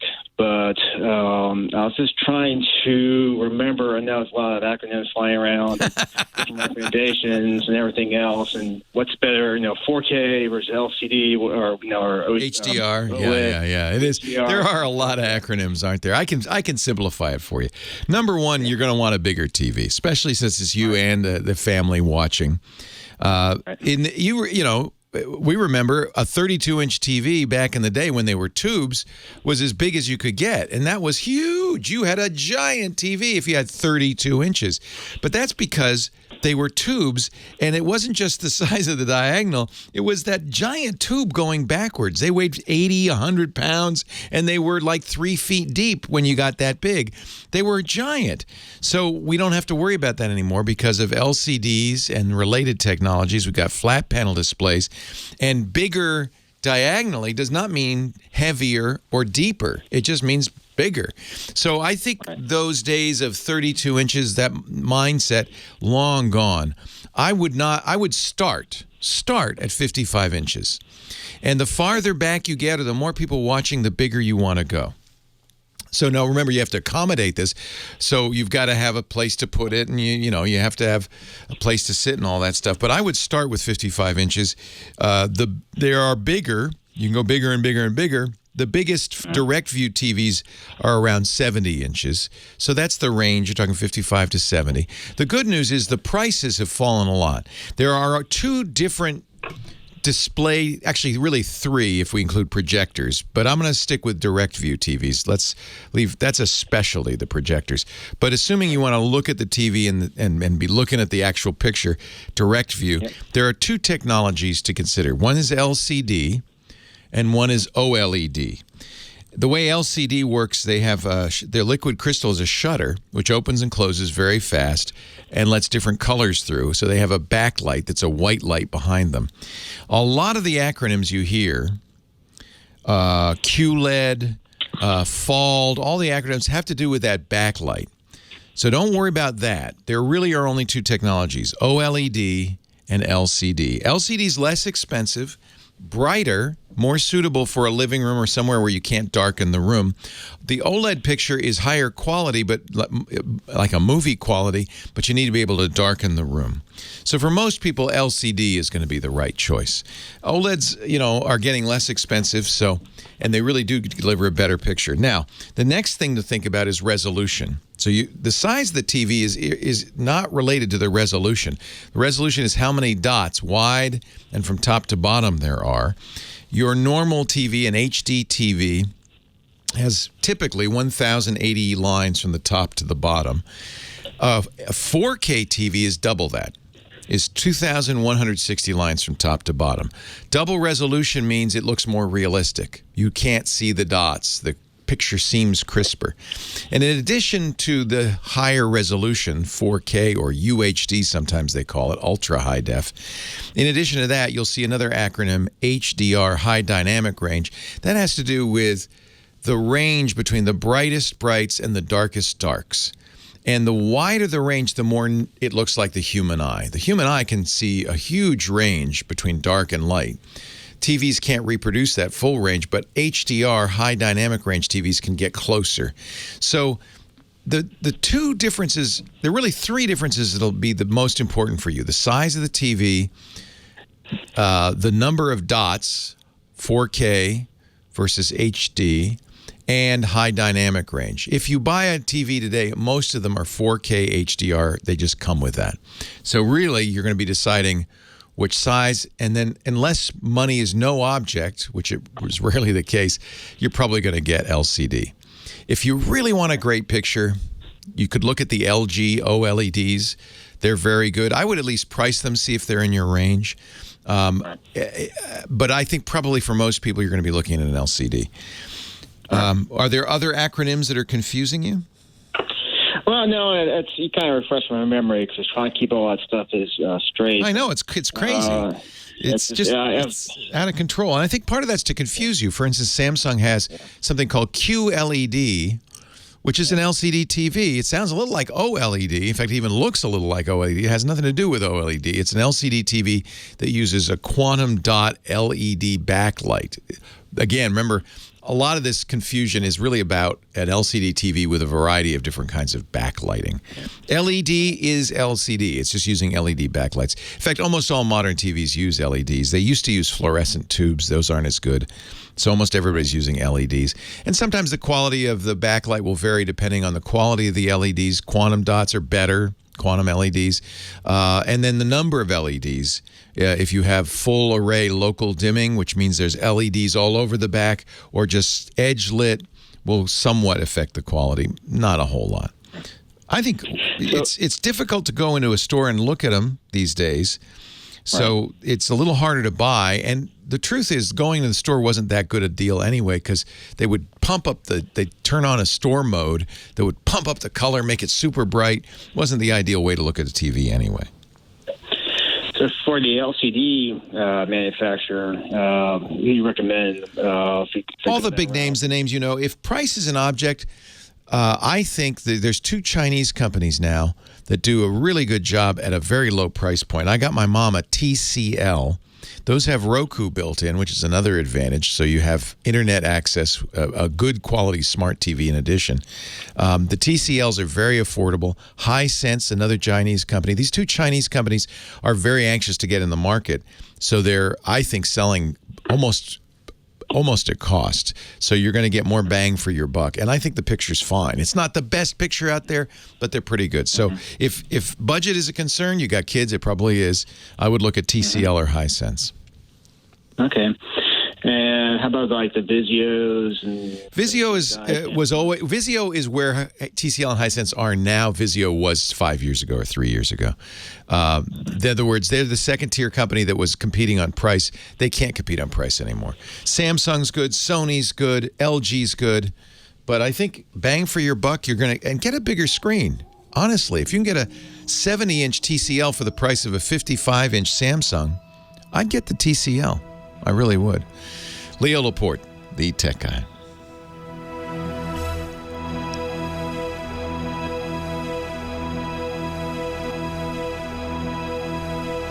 I should have said, don't forget the sound, because sometimes you go out and get a TV and you forget you're really going to have to get good sound, and you're probably not going to want to use the TV sound. So that's something to keep in mind as well. Everybody now, dance along. It's time for Mad's Maddest Writer and the disco guy, Dick DeBartolo. Gizwiz time. Hello, Dickie D. Leo, how you doing, pal? Dick is our gizmo wizard. He brings us lovely gizmos and gadgets each week on the show. I got to ask you, though, before you get to that, what the heck was it? Oh, that gadget was. Show it to me again. You don't even remember. It ended on Thursday. I understand why you've completely forgotten. Yes, exactly. It is a flower pot hanger. Oh my goodness! Okay. I had no idea. Did anybody get that right? 3 people got it, and 2 people wrote in and said, "Oh my gosh, that's a great idea. I didn't win, but I need that to hang up my flower pots on a wall." I wish I had flower pots. I would if I had any flowers. Oh, you must have like real flowers, like out in the garden. In the garden. We don't need to hang them on the wall. But okay. See, now that I see it in its actual environment, I guess that makes sense. My problem is this is a contest on Dick's website, gizwiz.biz, the What the Heck Is It contest. And the problem is there's no scale in the pictures. So now that I see it with a flower pot, that thing was much bigger than I thought it was. That's why I was confused. Well, I don't want to ruin it for you or me by giving the scale. It was the hang-a-pot. So there's now a new one. It's a chance to win an autographed copy of Mad Magazine. You just have to identify this close-up picture of a gizmo or a gadget. You don't even have to get it right. There's 6 autographed Mads for the right answer, 12 for the best wrong answers. So gizwiz.biz. While you're there, click the Gizwiz Visits the Tech Guy button, because Dick always has a great gadget for us. What do you have for us this week? You know what? You get the Sunday Times out there, right? The New York Times? Of course. Every Sunday. Oh, okay. Yeah. Well, it takes them a while to get it here, so we get it usually Wednesday or Thursday. But okay. The Pony Express brings it. If you didn't go through it, it was interesting. Last Sunday on the travel section, it said, this is our last travel section for a while, because no one's traveling. No one's going anywhere. We are replacing it with the home section. Oh. And the first home section is also in this issue. So the fun thing was they picked 3, if you're working at home and you want a laptop table, they picked 3. One that's a pillow in your lap, one that has legs, and one that is portable to take with you. I've been using that stand that you mentioned a few weeks back. I ordered that. Oh, yes. I love that. Oh, great. Yeah. Great. All right, so that's if it's but it has to be on something flat. Yes, not exactly. on your lap. Yeah, or in your bed. Exactly. Yeah. So the one that they picked as best of with legs was one I had bought a year ago. Oh. And I bought mine under Avantry, but now Amazon, it's the same thing, said that it's being relabeled Neato for some reason. The Neato.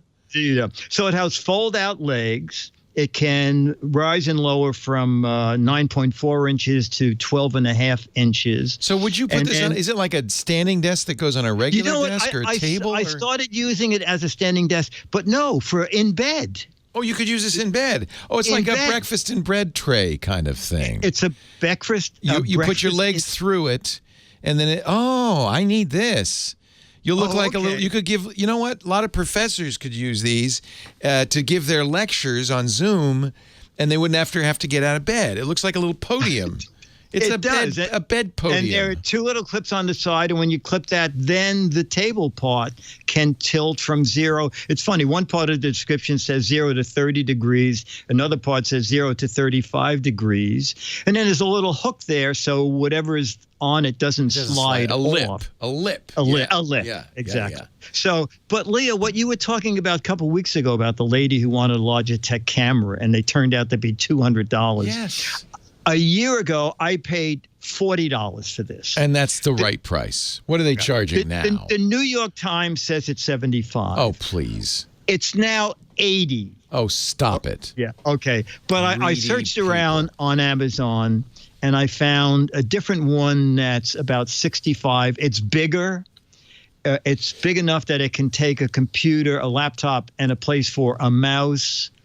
And it also has a big handle so you can carry it around. And the legs and everything underneath, it looks like they came from the same manufacturer. So I think the lower priced, bigger one is a better deal than this one at $80. It's actually twice what I paid a year ago. I do like, though, I have to say, and I guess it really wouldn't work in bed, but I really like the eye. You called it was the iVoler adjustable aluminum computer stand, and that was cheap. Now they probably charge $100 for it now. That was like $20, wasn't it? Yeah. I hate to think what kind of gouging they're doing now, but this has really proven useful for me because you know what I have is I imagine that it's something Ben Franklin invented. It's a piece of wood. And it goes, if you're sitting in an armchair, it goes across the arms and turns an armchair into a desk. Oh, okay. So it's not adjustable at all. Right? It's just a thing. But isn't it also something called a board? It's a board. Yeah, but this is like the Ben board. It's like a little bit. The Ben board. Yeah. It's shaped like a kidney. Okay, and then kidney bean. So you could put it. Your belly could. I don't know. Anyway. But no, I see. The laptop's sitting on it and it's flat. So when I got this iVoler stand on top of it, it puts it at an angle. It's perfect. Now you got something. Yes. Now you got something. Now you got something. I don't know what it is, and I hope it's not catching. But anyway, now I got it. And so that, and actually, if you want, you can. I just did that interview with Johnny Jett on Zoom, and if you look closely in the background, you can see my Dell XPS on the iVoler. You can't see the board because it's over, on the chair, but that is a really nice little setup. Great. So, but this might work too if you want to have breakfast and a lecture in bed. Exactly. I've been watching Leo, what professors are doing to give their lectures. I saw a guy, he had built a cardboard lectern for his house because he just had to stand behind a lectern before he could give his lecture. It's so funny. It's so funny what they're doing. That's very funny. And I wanted to mention one other clever thing. It's a website, and it's mainly for New Yorkers. The New York Public Library has put out a thing saying, listen, New Yorkers, are you tired of staying in? Are you tired that the streets are so quiet? Here are 8 audio tracks. Rumbling subway train. Oh, I saw that. Taxi cab. I saw that. That is such a funny idea. The sounds of the city. Sounds of the city. If it's Missing too sounds quiet of the city. to sleep. Yes. From the New York Public Library. Did you listen to it? It's great. Does it remind you of home? Absolutely. And then after about 15 minutes, I thought, you know what? It's not so bad not having these sounds now. When I first heard them, I go, I missed that. Yeah. And then I thought, I don't miss it that. I don't miss them that much. That's hysterical. Dick, stay well, stay healthy. Okay, buddy. Talk to you soon. Gizwiz.biz. That's his website. You can play the new What the Heck Is It contest. Gizwiz.biz.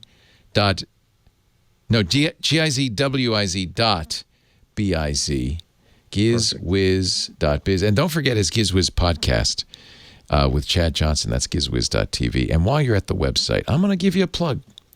Get some Gizwiz garb edge, or get maybe some old Mad stuff. He's got all sorts of Mad memorabilia. Oh, good. Thank you. It's all on there. It's really nice. It's really nice.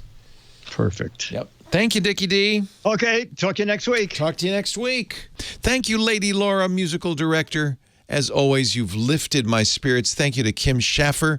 Tomorrow, sourdough starter for all of you.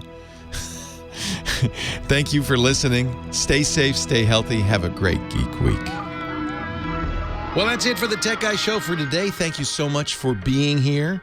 And don't forget, TWIT, T-W-I-T. It stands for This Week in Tech, and you'll find it at twit.tv, including the podcasts for this show. We talk about Windows on Windows Weekly, Macintosh on MacBreak Weekly, iPads, iPhones, Apple Watches on iOS Today, security on Security Now. I mean, I can go on and on and on. And, of course, the big show every Sunday afternoon, This Week in Tech. You'll find it all at twit.tv. And I'll be back next week with another great Tech Guys show. Thanks for joining me. We'll see you next time.